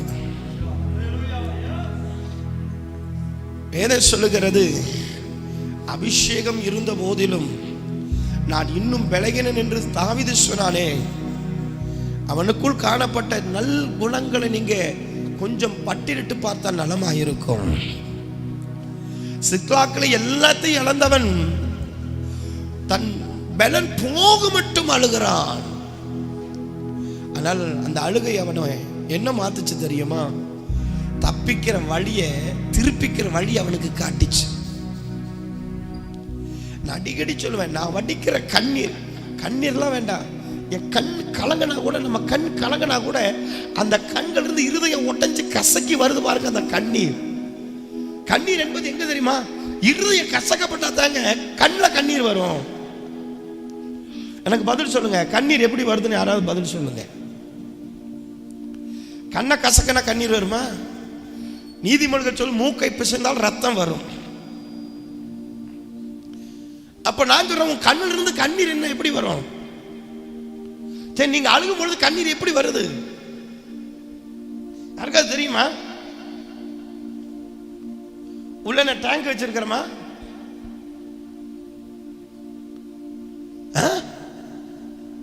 யாராவது சொல்ல முடியுமா? சரி, இதுவரை அழுது இருக்கிறீங்க. அழுதவங்க எல்லாம் கை தூக்குங்க. பாவம், பிள்ளைங்க அழுகவே இல்லையா? என்ன எப்பொழுதும் சந்தோஷம்தான் பிள்ளைகளுக்கு. சுவாத்திரம் நாதா, அழுகிறதே இல்லை. என்ன உங்களை நான் அழுகாம பார்த்ததே இல்லையே. அது சிரிக்கிறது கூட அழுதுட்டே தானே சிரிப்பீங்க. அன்னாள் சொல்லுகிறார், நான் மன கிளேசம் உள்ளவள், என் இருதயத்தை ஊற்றினேன். அப்ப அந்த இருதய கசக்கப்படும் பொழுதுதான் கண்ணை தண்ணீர் வரும். இருதயத்தில் அழுத்தம் வரும் பொழுதுதான் கண்கள் என்ன வருது? கண்ணீர் வருகிறது. எனக்கு தெரிஞ்ச நிறைய பேருக்கு கண்ணீர், நிறைய பேர் அழுகிறத பார்க்கிறேன். ஆனா எனக்கு தெரிஞ்ச ஒரு சில நபர்கள் கண்ணில் தண்ணியை பார்த்ததே கிடையாது. கண்ணில் தண்ணி வரவே வராது. யாருக்கு கண்ணில் தண்ணி வரலையோ அவங்க இருதயம் இன்னும் நொறுக்கப்படலைன்னு அர்த்தம். அவங்க இருதயம் இயேசு பாருங்க, அவருடைய நடத்திப்ப பாருங்க. நான் அதெல்லாம் நினைச்சு, ஆனா ஒரு தீர்க்கதரிசன யார் அப்படிங்கும்போது சொன்ன ஒரு வார்த்தை, அந்த மாத்தாள் மரியாதை கண்ட உடனே இயேசுவும் கண்ணீர் விட்டார். அந்த இருதயம் எப்படி இருக்குது பார்த்தீங்களா? பார்த்த உடனே கண்ணீர் மட மட மட மட மடன்னு அவர் கண்ண தண்ணி வருது. நம்மளுக்கு 1000 பேச்சு பேசினா கூட அவன் சிரிச்சுட்டே நம்மளை அள விட்டுறான். நான் இப்பவும் சொல்றேன், நீங்க யாராவது இந்த இடத்துல இருந்தீங்கன்னா, பாஸ்டர் எனக்கு கண்ணிலே தண்ணி வரலன்னா கொஞ்சம் உன்னை கவனிச்சுக்க. உன் இருதயம் தேவனிடத்துக்கு என்ன பண்ணல? உடைக்கப்படலை. உன் இருதயம் இன்னும் அந்த தேவ பிரசனத்துக்குள்ள அது என்ன பண்ணப்படலை? நொறுக்கப்படலை. இதுல ஏதாவது உங்களுக்கு சந்தேகம் இருந்தால் என்ன இடத்துல நீங்க கேளுங்க, நான் உங்களுக்கு பதில் சொல்ல தயாரா இருக்கிறேன். ஆதியாமத்திலிருந்து வெளிப்படுத்தல் வரலும் ஆவியானவர் சொல்லுவாராக.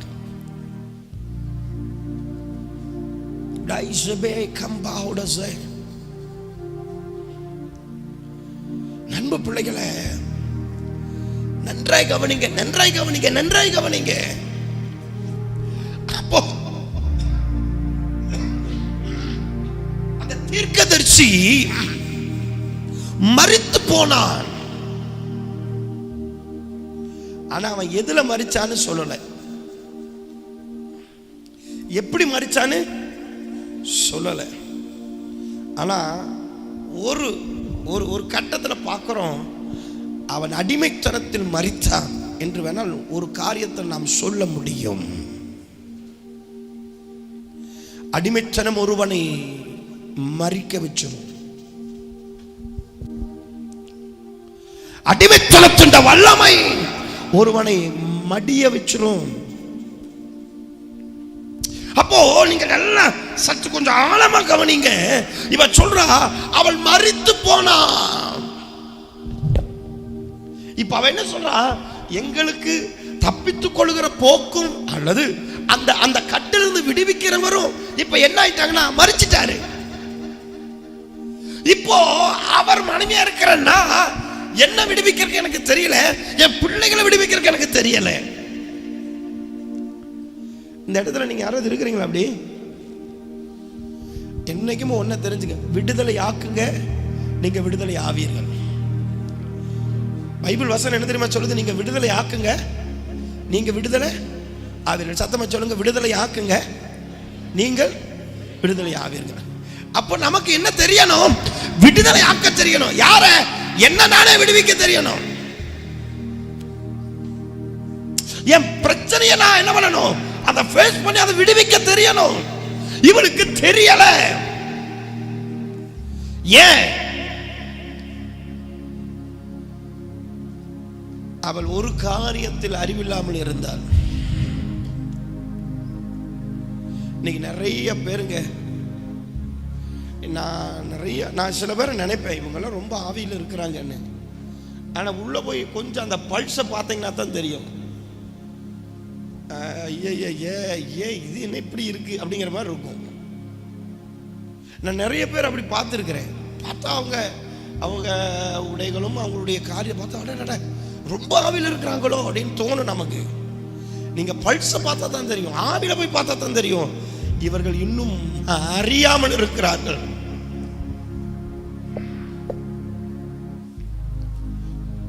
இன்னும் அந்த அறிவு அடையாமல் இருக்கிறார்கள். சற்று கொஞ்சம் நீங்க கவனமா கவனிச்சு பாருங்க.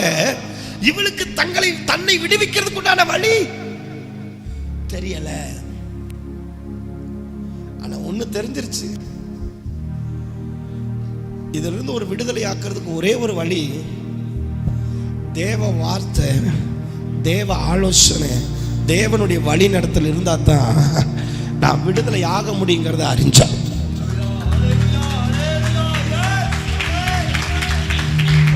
நான் உங்ககிட்ட கொஞ்சம் அதிகமா எதிர்பார்த்தேன். நல்லா இவ சுயத்துல விடுவிக்க முடியலன்னு நினைச்சிட்டா. அது ஒன்னு அறிஞ்சிட்டா, சுயமா என்னால முடியாது, எனக்கு பசங்க 2 பேர் இருக்கிறாங்க, அவங்க பார்த்துக்குவாங்க. நீங்க நிறைய பேர் பிள்ளைகளை நினைச்சிட்டு தலையை தூக்குதுங்க. நீ எந்த பிள்ளைய நம்புறியோ அந்த பிள்ளைய உடைச்சு போடுவாரு பாத்துக்க. நீ எதை மேல நம்பிக்கை வைக்கிறியோ தெய்வத்தை விட்டுட்டு அதெல்லாம் உனக்கு பரிச்சயம் மாறி போயிடும். அப்போ இங்க என்ன நடக்குது தெரியுமா? அவ பிள்ளைகளை நம்பல, தாம் பலத்தையும் நம்பல. என்னை ஜெயத்தில் நடத்துகிற ஆவியானவராகிய தேவனுடைய வார்த்தையை நம்பினா, அவர் ஆலோசனையை நம்பினா, அவர் வழி நடத்துதலை நம்பினா. இந்த இடத்துல அமர்ந்திருக்கிற நீங்க ஒருவேளை ஏதாவது ஒரு அடிமைத்தனம், ஏதாவது ஒரு அடிமைத்தனத்தின் வல்ல, ஏதாவது ஒரு சிறையிருப்பு, ஏதாவது ஒரு காரியத்தில் உங்களுக்கு உண்டாயிருக்கலாம். உங்களை பரிசோதிச்சு பாருங்க, உங்களை நீங்கள் விடுதலை ஆக்கக்கூடியவர்களா? ஒருத்தங்க சொன்னாங்க, உபவாசம் போட்டா விடுதலை ஆயிரும். டேங்கப்பா, தீர்க்கதரிசி என்பவன் உபவாசத்துக்கென்று அழைக்கப்பட்டவன். தீர்க்கதரிசினா யார் தெரியுங்க? அவன் உபவாசத்துக்குன்னு அழைக்கப்பட்ட நபர். வேதத்திலே அதிகமா உபவாசம் இருந்த நபர்கள் பாருங்க, தீர்க்கதரிசி தான். நீங்க எங்க வேணாலும் புரட்டிக்கிங்க, தீர்க்கதரிசி தான் அதிகமா என்ன பண்ணாங்க? உபவாசம். அவங்க அதுக்குன்னு அழைக்கப்பட்டாங்க. அதனாலதான் அவங்க தேவனோட பேசுனாங்க, சரீரத்தை ஒடுக்குனாங்க, வயிற்ற கட்டுனாங்க, வாயை கட்டுனாங்க. அதனாலதான் தானியேல் சாப்பிட்றது கூட பிரதிஷ்டை இருந்தா, ஏன்னா அவன் தீர்க்கதரிசி. அப்போ நல்லா கவனிங்க, வேதம் சொல்லுது எப்படி தங்களை விடுவிக்கிறன்னு தெரியல. இன்னைக்கு நிறைய பேர் அப்படிதான் நினைக்கிறாங்க. 2 நாள் பாஸ்டிங் போட்டா எல்லாம் ரெடி ஆயிரும் பாஸ்டர், 3 நாள் போட்டா சரியாயிரும், 21 நாள் சரியாயிரும். அதுவும் போட மாட்டேன், அதுவும் போடவும் முடியாது. நான் ஒரு சில பேருக்கு சொல்லுவேன், நீ 40 நாள் 80 நாள் போட்டாலும் நீ விடுதலை ஆக மாட்டேன். நான் இந்த இடத்துல பழிபடுத்தல நின்று சொல்றேன், சவாலே விடுறேன் நான். நீ 80 நாள் கூட உபவாசம் இரு, நீ விடுதலை ஆக மாட்டேன். ஏன்னா எனக்கு தெரியும் நீ போற ரூட்டு ராங். ஏன்னா இந்த வழி தெரிஞ்சவனுக்கு தான் தெரியும், இந்த வழி தெரியாதவனுக்கு அந்த விடுதலின் ரூட்டு தெரியவே தெரியாது. அப்ப எப்படி பாஸ்டர் விடுதலை? அதான் சொல்றேனே, தேவனுடைய வார்த்தை தெரியாம உனக்கு விடுதலை இல்லை. தாவீது பாருங்க எப்படி திருப்பிக்கலாம். தமக்குன்னு போய் ஆண்டவர்ட்ட போய் ஆண்டவரே போகட்டா இல்ல கேட்கல, என்ன செய்யணுங்கிற ஒரு முறை இருக்குது. வேதம் சொல்லுகிறது பஞ்சம் வந்துருச்சு. தப்பு நாம போன உடனே பஞ்சம் வந்துருச்சு, என்ன பண்ணலாம் அப்படின்னு யோசிக்கல. தேவனிடத்துல போய் விசாரிச்சான். அப்போ நீங்க கொஞ்சம் ஆவில அரசுங்க கொஞ்சம். இன்னைக்கு எது முக்கியத்துவத்துக்கு நம்ம கொடுக்காம இருந்ததுனால வந்த சிறையிருப்புகள். அதனால இன்னைக்கு உங்களுக்கு ஒரு தலைப்பை கொடுக்கிறேன், பரிசுத்த ஆவியும் மனிதனும். ஏன் ஒரு மனிதன் தன்னை விடுவிக்க முடியவில்லை? ஏன் ஒரு மனிதன் தன்னை விடுதலைக்குள்ளாக அவன் செல்ல முடியவில்லை? ஏன் ஒரு மனவாட்டி சபை தன்னை விடுதலை ஆக்க முடியல? ஏன் ஒரு தேவனுடைய பிள்ளை ஒரு விடுதலையை பெற முடியல? ஏன்? என்ன காரணம்? எது முக்கியம் என்பதை அவன் அறியல. இவ வந்து கேட்டா பாருங்க, இவ கேட்டா என்ன கேட்டா தெரியுமா? என் கணவரும் மறிச்சிட்டாங்க. அடுத்தது சொல்றா, அவங்க பயந்து நடந்தாங்க, மறிச்சிட்டாங்க. ஆனா கடன் வாங்கி எனக்கு கொடுத்தவன் எங்களை அடிமையாக்குறான், என் பிள்ளைகளை அடிமையாக்குறான். அதுக்கு என்ன அர்த்தம் தெரியுமா? என்னை விடுதலையாக்க. யாருக்கிட்ட சரண்டர் அடையறா? சத்தமா நான் எப்பவுமே ஒன்று சொல்லுவேன், விடுதலை ஆக்கிறதுக்குண்டான முதல் வழி நீ சரண்டர் ஆகணும். நான் இனி கிரியை செய்ய மாட்டேன், நீங்க கிரியை செய்யுங்கன்னு நீ எப்ப சரண்டர் ஆகிறியோ அப்பதான் உனக்குள்ள விடுதலைங்கிற அபிஷேகமே எழும்புது.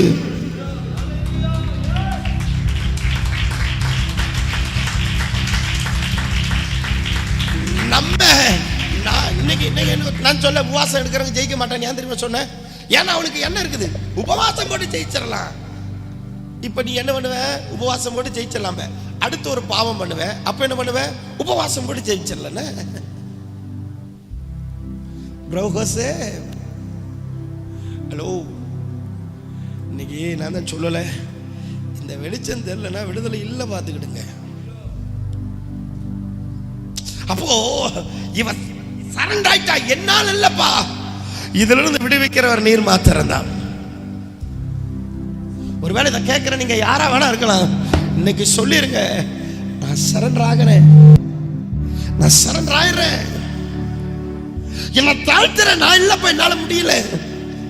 ஆலோசனை கர்த்தரே, நான் என்ன செய்யணும், எதுக்கு முக்கியத்துவம் கொடுக்கணும் சொல்லுங்க. அப்பதான் எலிசா அவன் சாத்தோன்னு கேட்கிறாரு, உன் வீட்டுல என்ன இருக்குது? ஏன் கேட்டாரு? ஏன் கேட்டாரு சொல்லுங்க? உன் வீட்டுல என்ன இருக்குன்னு என்ன கேட்டாரு? ஏன் கேட்டாருன்னு சொல்லுங்க. யாராவது சொல்ல முடியுமா ஏன் கேட்டாருன்னு? உடனே எலிசா வந்து, சரி அப்படியா, வா சம்பரா காத்திடா கடா துடபிடா, ஓ அந்த கட்டு உடைவதாக உடைவதாக உடைவதாக. ஜெபிக்கலையா? கையை வச்சு சப்தராக கடன் கொடுத்தவனை இயேசுவின் நாமத்தினாலே இனி கடனை கேட்கறதுக்கு வீட்டு வாசல முதிக்காத. இன்னும் கொஞ்சம் ஆழமா, எவன் கடன் கொடுத்தான அவன் எங்காவது அடிபட்டு சாவானாங்க. ஓ ரைட், அப்படியா ஜெபிச்சாரு?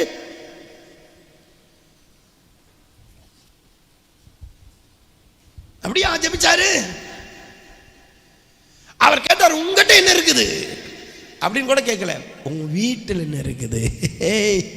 தீர்க்கதரிசியா, தெய்வத்தோட இணைஞ்ச மனுஷையா, அவரிடத்தில் திரளான மீட்பின் அபிஷேகம் உண்டல்லவா, மீட்கிற வார்த்தை உண்டல்லவா. ஹல்லேலூயா. அவர் கேட்ட, உன் வீட்டில் என்ன இருக்கு? அவளுக்கு வீட்டில் இருக்கிறது மட்டும் ஒன்று மட்டும் தான் தெரிஞ்சிருச்சு, என்னன்னா ஒரு குடம் எண்ணெய் இருக்கிறது. அப்பதான் சொல்றாரு,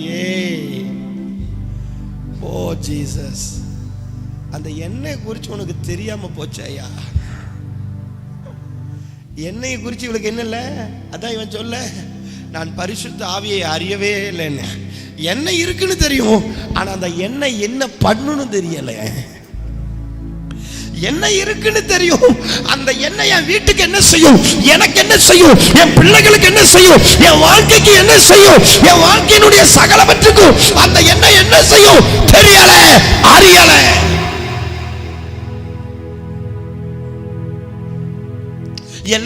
எல்லாத்தையும் அறிஞ்சா. வீட்டு இருக்கிற எண்ணெயை, இந்த எண்ணெயை சம்பாதிச்சது யாரு? சத்தமா சத்தமா உண்மையான ஒரு தேவ மனுஷன் அப்படின்னா தன் பிள்ளைகளுக்கு, தன் குடும்பத்துக்கு அவன் ஒன்றை சேர்த்து வைக்கணும். அவன் ஆஸ்தியை சேர்த்து வைக்கிறானோ, பொருளை சேர்த்து வைக்கிறானோ, பணத்தை சேர்த்து வைக்கிறானோ, எதை சேர்த்து வைக்கிறானோ அதெல்லாம் முக்கியம் இல்லையா. அவன் ஓட்டத்தை முடிக்கும் பொழுது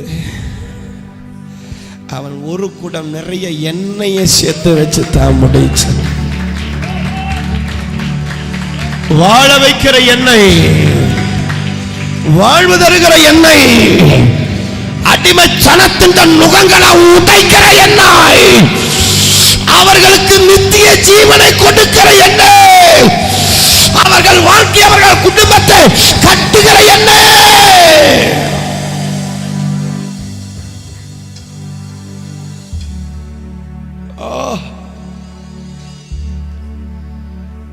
உங்க மூச்சு நிக்குமானா உங்க வீட்டுல ஒரு கூட எண்ணெய் நிரம்பி இருக்கணும்.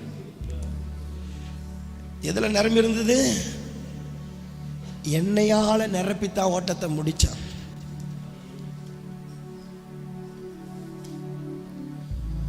அப்போ நல்லா கவனிங்க, இந்த எண்ணெய் குறித்த அறிவு அவளுக்கு இல்லை, அது அவளுக்கு தெரியல, அது முக்கியம் அவளுக்கு தெரியல, அதுதான் நம்ம வாழ்க்கையை மாத்தின அவளுக்கு தெரியல.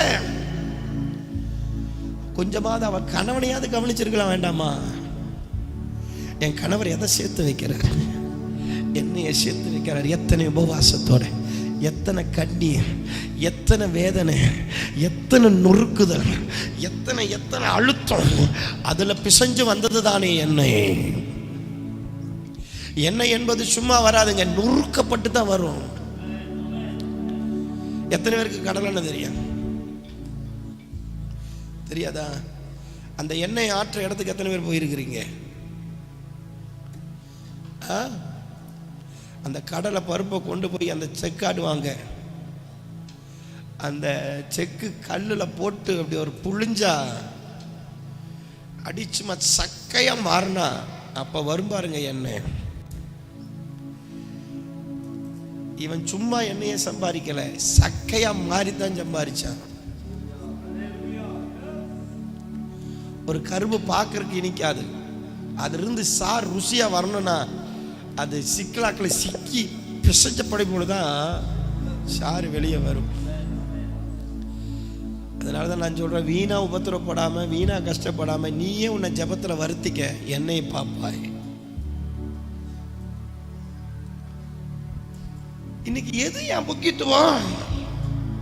ஒரு பிரச்சனை, நீ எதை முன்வைக்கணும்? நீ எண்ணெயை முன்வை. எலிசா கேட்கிற வீட்டுல எண்ணெயா இருக்கு, ஒரு கூட எண்ணெயா இல்லாம ஒண்ணுமே இல்லை. அப்போ இதுவரை நீ எண்ணெயை முன்வைக்கல, எண்ணெய் குறிச்ச அறிவில்ல, எண்ணெய் குறிச்ச வெளிப்பாடு இல்ல. அதனாலதான் பவுல் கேட்டான், அடே அப்போலோ, டே மகனே, நீ விசுவாசித்த பொழுது பரிசுத்த ஆவியை பெற்றாயா? நிக்கதேமு என்கிற ஊழியக்காரன் ரகசியமாய் ஆண்டவரத்துல வந்து கேட்டான். கேட்ட பொழுது ஆண்டவர் அவனுக்கு சொன்னார், உடபோஷேக்கனா, ஜலத்தினாலும் ஆவினாலும் பிறக்கணும்டா. அதுக்கு அவன் சொன்னா பாருங்க ஒரு வார்த்தை, அடேங்கப்பா, எனக்கு வயசு என்ன தெரியுமா? இனி போய் நான் என் தாயின் கர்ப்பத்துல போய் வெளியே வரட்டுமா? இவனை பிரசங்கம், இவன் பிரசங்கியார் வேற. இதுக்கு எனக்கு தெரியலன்னு சொல்லிட்டு கூட பரவாயில்ல. இனி இவர் போய் எங்க போவாரு? கர்ப்பத்துக்குள்ள போன உங்க அம்மாவை செத்து போயிருமே. கர்ப்பத்துக்குள்ள இப்ப போனா நீ ஏன் செத்து போயிருவிய? பிள்ளைகளே, அப்போ அந்த அந்த அந்த ஆவியின் மகிமையை, அந்த எண்ணெயின் மகிமையை, அந்த அபிஷேகத்தினுடைய மகிமை தெரியவுள்ளாய். அப்போ இவன் கேட்கிறாரு, உன் வீட்டுல எண்ணெயா இருக்கு, ஒரு கூட எண்ணெய் எல்லாமே ஒண்ணுமில்லை. அப்ப இவன் எண்ணெயை எப்படி நினைக்கிறா? எல்லாத்தோட ஒப்பிடுறா, மற்ற பொருளோட எல்லாத்தோட என்ன பண்றா, எல்லா பொருளோட எண்ணெயும், ஏய் எல்லா பொருளோட எண்ணெயும் ஒப்பிடுவாயோ? என் ஆண்டவராகிய இயேசு கிறிஸ்து முழங்கி கிரச்சிச்சு சொன்ன வார்த்தையில் அநேக வார்த்தை உண்டு. அதுல ஒரு வார்த்தை என்ன தெரியுமா? பரிசுத்த ஆவியானவருக்கு விரோதமா ஒருத்தன் பேசிட்டா இம்மையிலும் மறுமையிலும் அவனுக்கு மன்னிப்பே இல்லைனாரு. எவ்வளவு என்ற தேவன் அந்த ஆவியானவரை முக்கியப்படுத்துறாரு பாருங்க. நீ குமாரனை பேசினாலும் உனக்கு மன்னிப்பு, ஒருவேளை பிதாவை பேசிட்டா கூட உனக்கு ஒரு மன்னிப்பு. ஆனா ஆவியானவரை பேசிட்டேனா,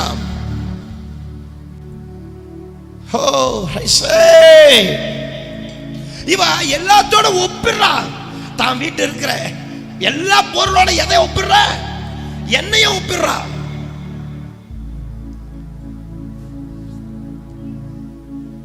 இவளுக்கு பருப்பு என்ன பண்ணணும்னு தெரியுது, அரிசி என்ன பண்ணணும்னு தெரியுது, வீட்டுக்கு இருக்கிற எல்லா பொருளும் என்ன பண்ணணும்னு தெரியுது. ஆனா அந்த எண்ணெயை வச்சு என்ன பண்ணணும்னு தெரியலையே. நல்ல வேளை தாளிக்காம இருந்தா. நமக்கு எல்லாத்துக்கும் அறிவு இருக்கும், சொல்லுங்க, எல்லாத்துக்கும் கேளுங்க. நம்ம தான் இந்த உலக ஞானிகள், எல்லாத்துக்கும் நமக்கு அறிவு இருக்கும். ஆனா எண்ணெயை குறித்து அறிவு இருக்காது. நீங்க அந்த வார்த்தை நீங்க சொல்லுங்க, உங்களுக்கு அதில் ஒரு அர்த்தம் இருக்குது. சொல்லுங்க, என்னை குறித்து எனக்கு அறிவில்லைன்னு சொல்லுங்க. சொல்லுங்க எங்க, நீங்க சொல்லுங்க, என்னை குறித்து எனக்கு அறிவில்லை. சரி வேண்டாம், உங்களுக்கு கஷ்டம். என்னை குறித்து எனக்கு அறிவு இருக்கு, சொல்லுங்க சொல்லுங்க. என்ன ரெண்டுமே சொல்ல மாட்டேங்கிறீங்க? இது ஏதோ பொடி வச்சு பேசுறாருங்கிறீங்களா? சொல்லுங்களேன், என்னை குறித்து எனக்கு அறிவு இருக்கு, சொல்லுங்க. என்னையை குறித்து எனக்கு, அதே போல எண்ணெயை குறித்து எனக்கு என்ன இல்லை? அன்பு பிள்ளைகளை, இவளுக்கு அந்த எண்ணெயை குறித்து அறிவு இல்லாதனால அதை முக்கியப்படுத்த மறந்து போனாள். இப்போ எலிசா கேட்கிறாரு, உன் வீட்டில் என்னையா இருக்குது? எண்ணெய் இருக்கு. அதெல்லவாவும் வாழ்க்கையின் அஸ்திபாரம், அதெல்லவாவும் வாழ்க்கையின் அச்சாரம், அதெல்லவாவும் வாழ்க்கையின் ஜீவன். எத்தனை பேர் கேட்குறீங்க? எத்தனை பேர் கேட்குறீங்க? ஹல்லேலூயா. எத்தனை பேர் கேட்குறீங்க? அப்போ எலிசா சொல்றாரு, போ அந்த எண்ணெயை முதல்ல கையில் எடு. அந்த எண்ணெயை எடுத்து மற்ற பாத்திரத்தில் நீ ஊற்று. அப்பத்தான் தெரியும் அந்த எண்ணெயினுடைய மேன்மை. நீ எண்ணெயை முக்கியப்படுத்திப்பா. எண்ணெய் என்பது அபிஷேகம். நீ உன் வீட்டில் அபிஷேகத்துக்கு முதலிடம் கொடு, ஆவியானவருக்கு முதலிடம் கொடு, அவர் பிரசன்னத்துக்கு முதலிடம் கொடு, ஆவியானுடைய அறிவுக்கு முதலிடம் கொடு. வேதம் சொல்லுகிறது 1 யோவான் 2வது அதிகாரம் 20வது வசனத்திலே, நீங்கள் அவராலே பெற்ற அபிஷேகத்தினாலே நீங்கள் சகலவற்றையும் குறித்து அறிந்திருக்கிறீர்கள். வாசிங்களே. அபிஷேகம் உங்களில் நிலைத்திருக்கிறது. 20 அதே அதிகாரத்தில் 20, நீங்கள் பரிசுத்தராலே அபிஷேகம் பெற்று, நீங்கள் பரிசுத்தராலே அபிஷேகம் பெற்று சகலத்தையும் அறிந்திருக்கிறீர்கள். அப்போ அபிஷேகத்தை அறிந்தவன் தான் சகலவற்றையும் அறிய முடியும். அப்போ அந்த எண்ணெயை குறித்த அறிவு அவளுக்கு எப்ப வந்ததோ அப்போ அவன் வீட்டை விட்டு, கர்த்தருக்கு ஸ்தோத்திரம், அடிமைத்தனம் என்கிற நுகம் உடைக்கப்பட்டது. சம்பாரா காத்தடா ரேபனசு யப்ரபோ. நான் மீண்டுமாக உங்கள் காதுகள் உறக்க கேட்க இந்த விடுதலை நெக்கால சத்தத்தை ஊதுகிறேன், கேளுங்க. வேதம் சொல்லுகிறது, ஓ ராபாபாபாசே, இந்த பரிசுத்த ஆவியின் அபிஷேகமே சகல நுகங்களை உடைக்கும். வேதம் சொல்லுகிறது, ஏசாயா 10:27, அபிஷேகத்தினாலே நுகங்கள் உடைக்கப்படும். அந்த ரத்தடகத்திட சிடபலபலக சிடமானியா, உன் வீடு அடிமைத்தனத்திலிருந்து விடுதலை ஆகணுமா? உன் குடும்பம் அடிமைத்தனத்திலிருந்து விடுதலை ஆகணுமா? உன் பிள்ளை அடிமைத்தனத்திலிருந்து விடுதலை ஆகணுமா? நீங்க அடிமைத்தனத்திலிருந்து விடுதலை ஆகணுமா? உங்க வாழ்க்கை மாறணுமா? உங்க ஜீவியம் மாறணுமா? உன் நிலைமை மாறணுமா? உன் வாழ்க்கையில சகலமும் மாறணுமா? அபிஷேகத்தை முக்கியப்படுத்து.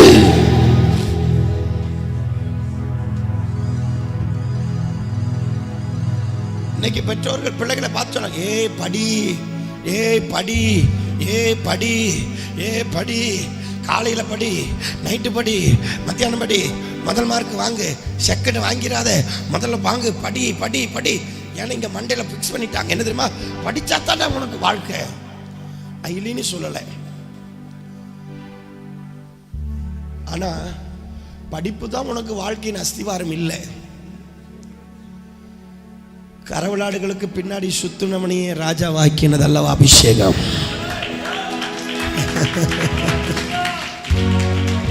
அப்ப பேச மாட்டேங்கிறீங்க.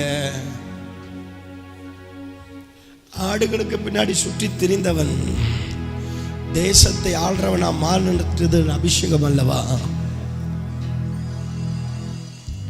அப்போ நம்ம பிள்ளைகளுக்கு எதை கொடுக்க அறிந்திருக்கிறோம், எதை கொடுக்கணும் என்றோம், எதை முக்கியப்படுத்துறோம் நம்ம பிள்ளைகளுக்கு?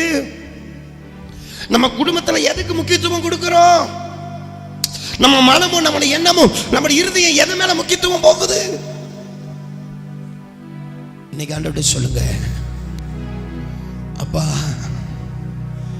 ஓ ஜீசஸ், நீ என் வீட்டில் எண்ணெய் மூடி இருக்கிறபடினால அந்த எண்ணெயில் இருக்கிற மகிமை வெளிப்படாமல் போயிட்டு, இன்னைக்கு அந்த எண்ணெயை, அந்த மூடியை திறப்பேன். வேதம் சொல்லுது, அவள் எண்ணெயை, அதாவது அந்த பாட்டிலை உடைத்தான், அந்த இடம் முழுவதும் நறுமணமாய் மாறினது.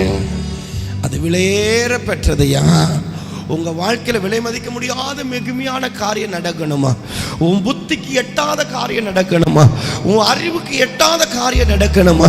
நீ என்ன முடியாத ஆராய்ந்து அறிய முடியாத காரியம் நடக்கணுமா? அப்படியே ஒண்ணு, உன் வீட்டுல எண்ணெயை எடு, அபிஷேகத்தை எடு, அதுக்கு முக்கியத்துவம் கொடு. அதுக்கு அதுக்கு அதுக்கு உன் பிள்ளை மேல அபிஷேகம் இறங்குதான்னு பாரு. உன் மனைவி மேல அபிஷேகம் இறங்குதான்னு பாரு. உன் மேல அபிஷேகம் இறங்குதான்னு பாரு. உங்க பிள்ளை மேல ஒரு ஆவியானவர் அசைவாரான்னு பாரு. அவருடைய பிரசன்னம் வெளிப்படுதான்னு பாரு. ஏன்னா அதுதான் அடிமைத்தனத்தின் முகங்களை உடைக்கும். ஓ ஆவியானவரே, ஆவியானவரே,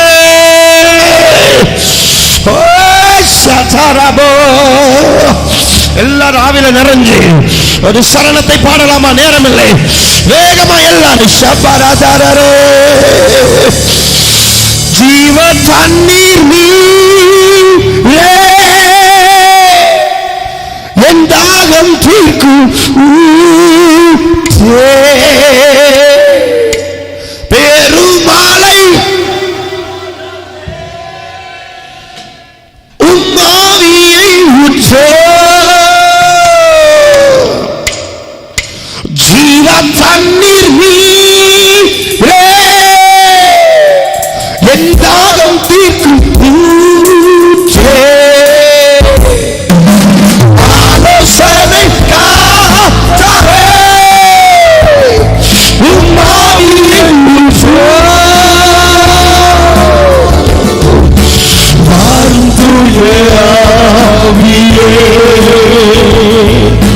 பிரசனத்தை வாஞ்சிக்கிறோம்,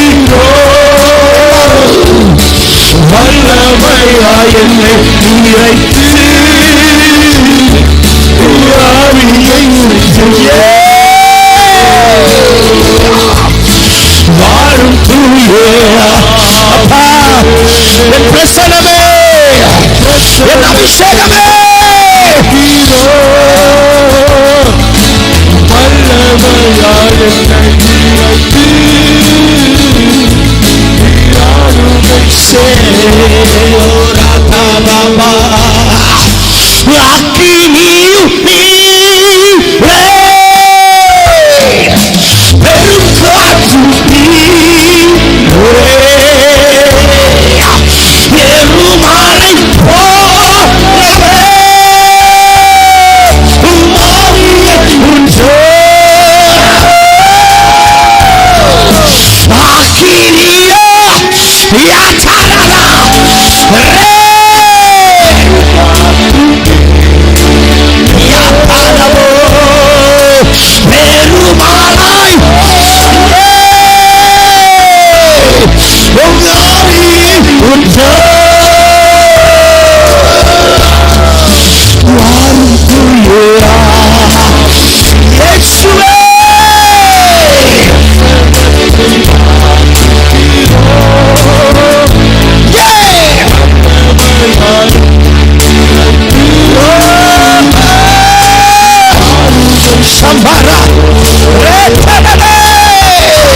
எல்லாரும் வாய திறந்து உன் பிரசன்னத்தை விக்கிறோ வல்லமையா வைத்து உண்டாவியை இயேசுவே மாறும் தூயரா ஏதரவாத வாசனா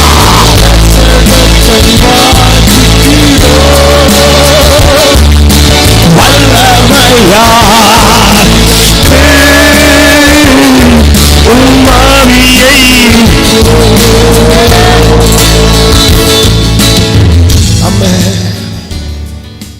நன்மையான தேவ ஜனமே,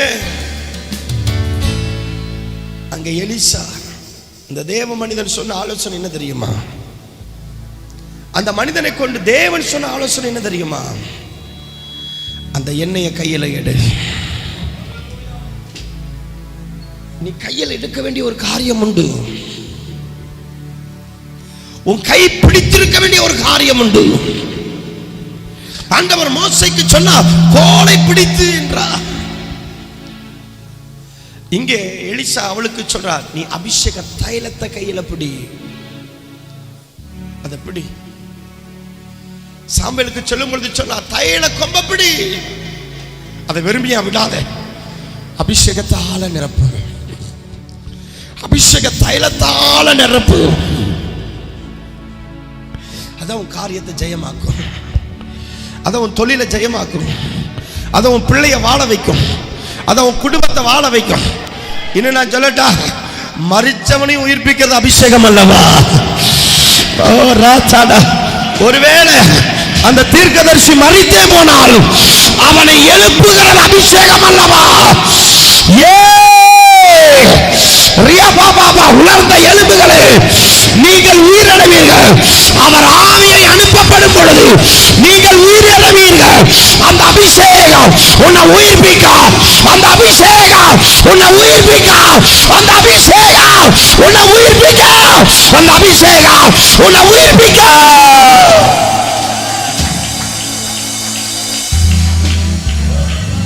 இதுவரையிலும் எண்ணெய் வீட்டில் இருக்குது. ஆனா அந்த எண்ணெய் என்ன பண்ணணும் தெரியல. ஆனா இன்றைக்கு சொல்றேன், ஆண்டவர் உன் வீட்டை வெறுமையா வைக்கல. உன் வீட்டுக்குள்ள அந்த எண்ணெயை வச்சிருக்கிறார்.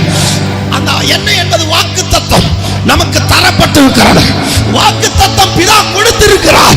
என் ஆண்டவராக இயேசு கிறிஸ்து அதை உனக்கு அனுப்புவேன் என்று சொல்லி இருக்கிறார்.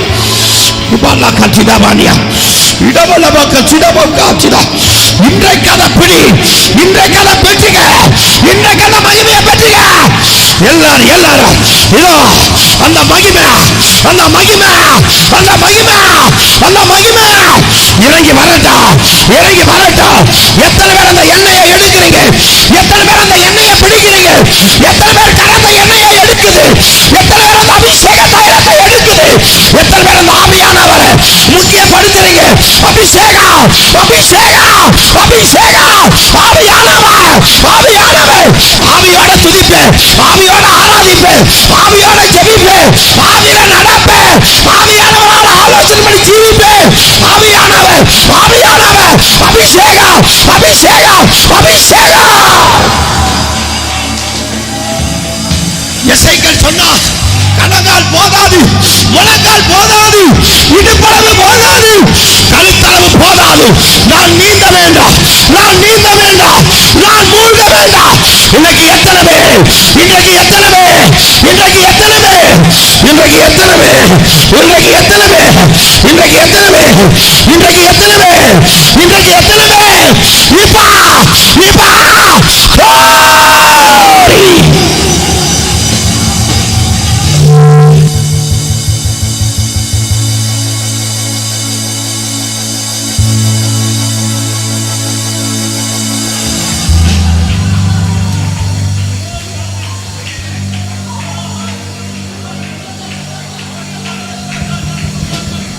அந்த எண்ணெயை முன் வைப்பேன். அதுதான் என் முக்கியத்துவம் அப்படின்னு சொல்றவங்க மட்டும் எழுந்திருங்க பாப்பா. ஓ ஹரபாலா ஷேக்கினா. இன்னைக்கு சொல்ற அந்த எண்ணெய் மேலதான் கவனம். அந்த எண்ணெய் தான் உன் வாழ்க்கை. அதுதான் உன் ஜெயம். உன் வீட்டை மாத்த போறது அதுதான். உன் குடும்பத்தை மாத்த போறது அதுதான். உன் வாழ்க்கையை மாத்த போறது அதுதான். உன் நிலைமையை மாத்த போறது அதுதான். அந்த அபிஷேக தைலத்தை கையில எடுத்து ஓடி யாக்கோபு தன் தகப்பனால் கைவிடப்பட்டான், தன் தாயால் கைவிடப்பட்டான். சூழ்நிலையெல்லாம் மாறி போச்சு. அவன் தனித்து ஓடுகிறான். இருள் சூழ்ந்த பொழுது அவன் கரத்தில் இருந்தது அந்த அபிஷேக தைலம். அதுதான் அவனை பெத்தேலுக்கு கொண்டு வந்தது. அதுதான் அவன் வாழ்க்கையை பெத்தேலாய் மாற்றினது. ஏன் பெத்தேலா அவன் ஜீவித்ததுக்கு காரணம் அந்த எண்ணெயே. எத்தனை பேர் அத்தனை பேர் மேல ஒரு அபிஷேகம்.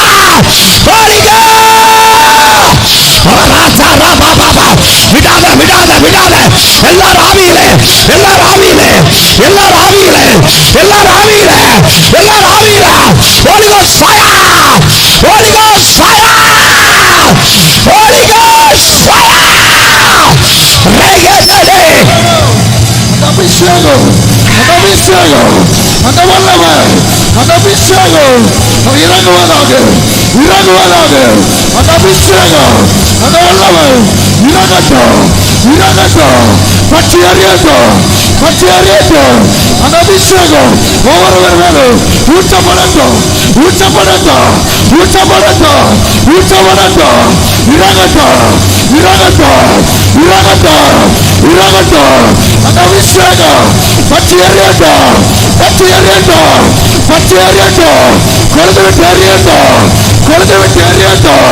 எரிவதாக, எரிவதாக, எரிவதாக, பற்றி அறிவதாக, பற்றி அறிவதாக, பற்றி அறிவதாக, பற்றி அறிவதாக.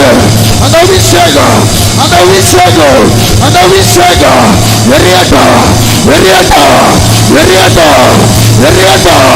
கொழுந்து விட்டு, கொழுந்து விட்டு, கொழுந்து விட்டு எரிவதாக, எரிவதாக, எரிவதாக, எரிவதாக, எரிவதாக. அபிஷேகத்தின் வல்லமை எரியட்டும், பற்றி எரியட்டும், பற்றி பிடிக்கட்டும், பற்றி பிடிக்கட்டும், பற்றி பிடிக்கட்டும். எரியட்டும், எரியட்டும்.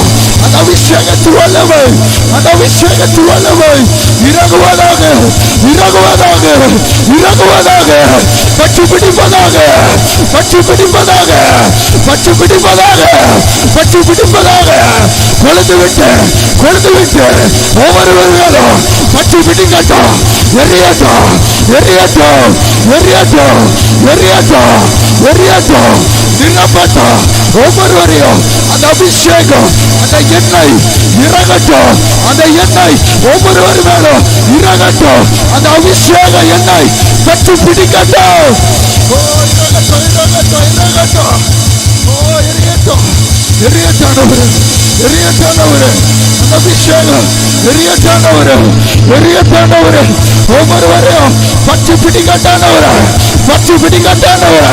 அந்த பரிசுத்த ஆவியின் அபிஷேகம் இறங்குவதாக, இறங்குவதாக, இறங்குவதாக, இறங்குவதாக.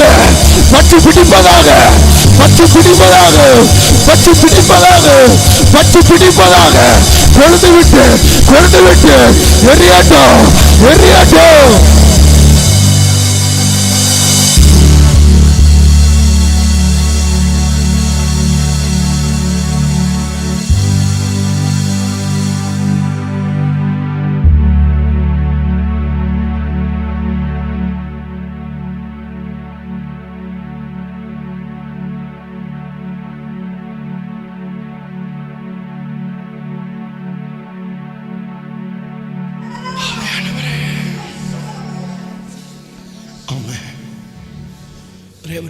சொல்றேன்.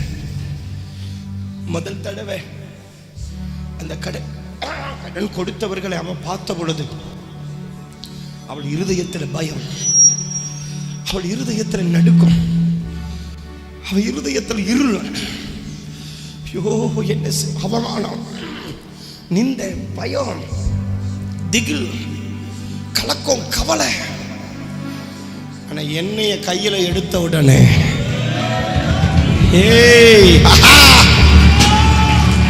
இப்ப அவன் வர்றான். இவன் தன்னுடைய தலையை நிமிர்த்தி நின்று அபிஷேக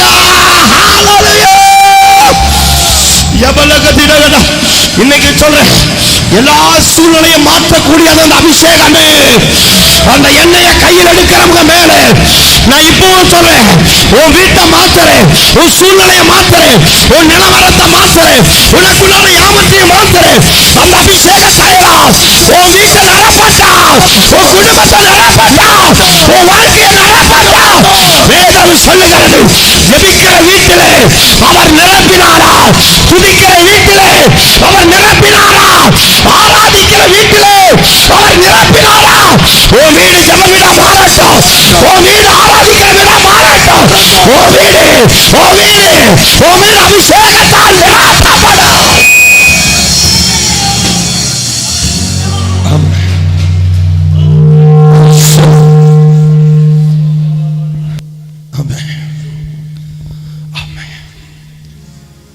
இயேசுவின் நாமத்தில் பிதாவே, ஆமென்.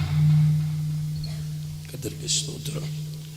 இப்படி நின்றவண்ணமாக ஒரு பாடலை பாடும் பொழுது நம்ம கர்த்தருக்கு காணிக்கை தசமாத்து படைப்போம். ஆமென். அங்க லியோ பிரதர் அந்த பாட்டு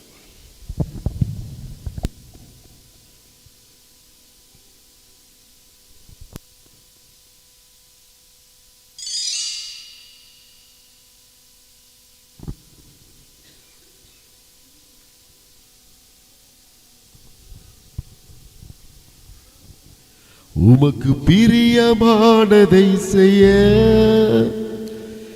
எனக்கு கற்றுத்தாரும் தெய்வமே.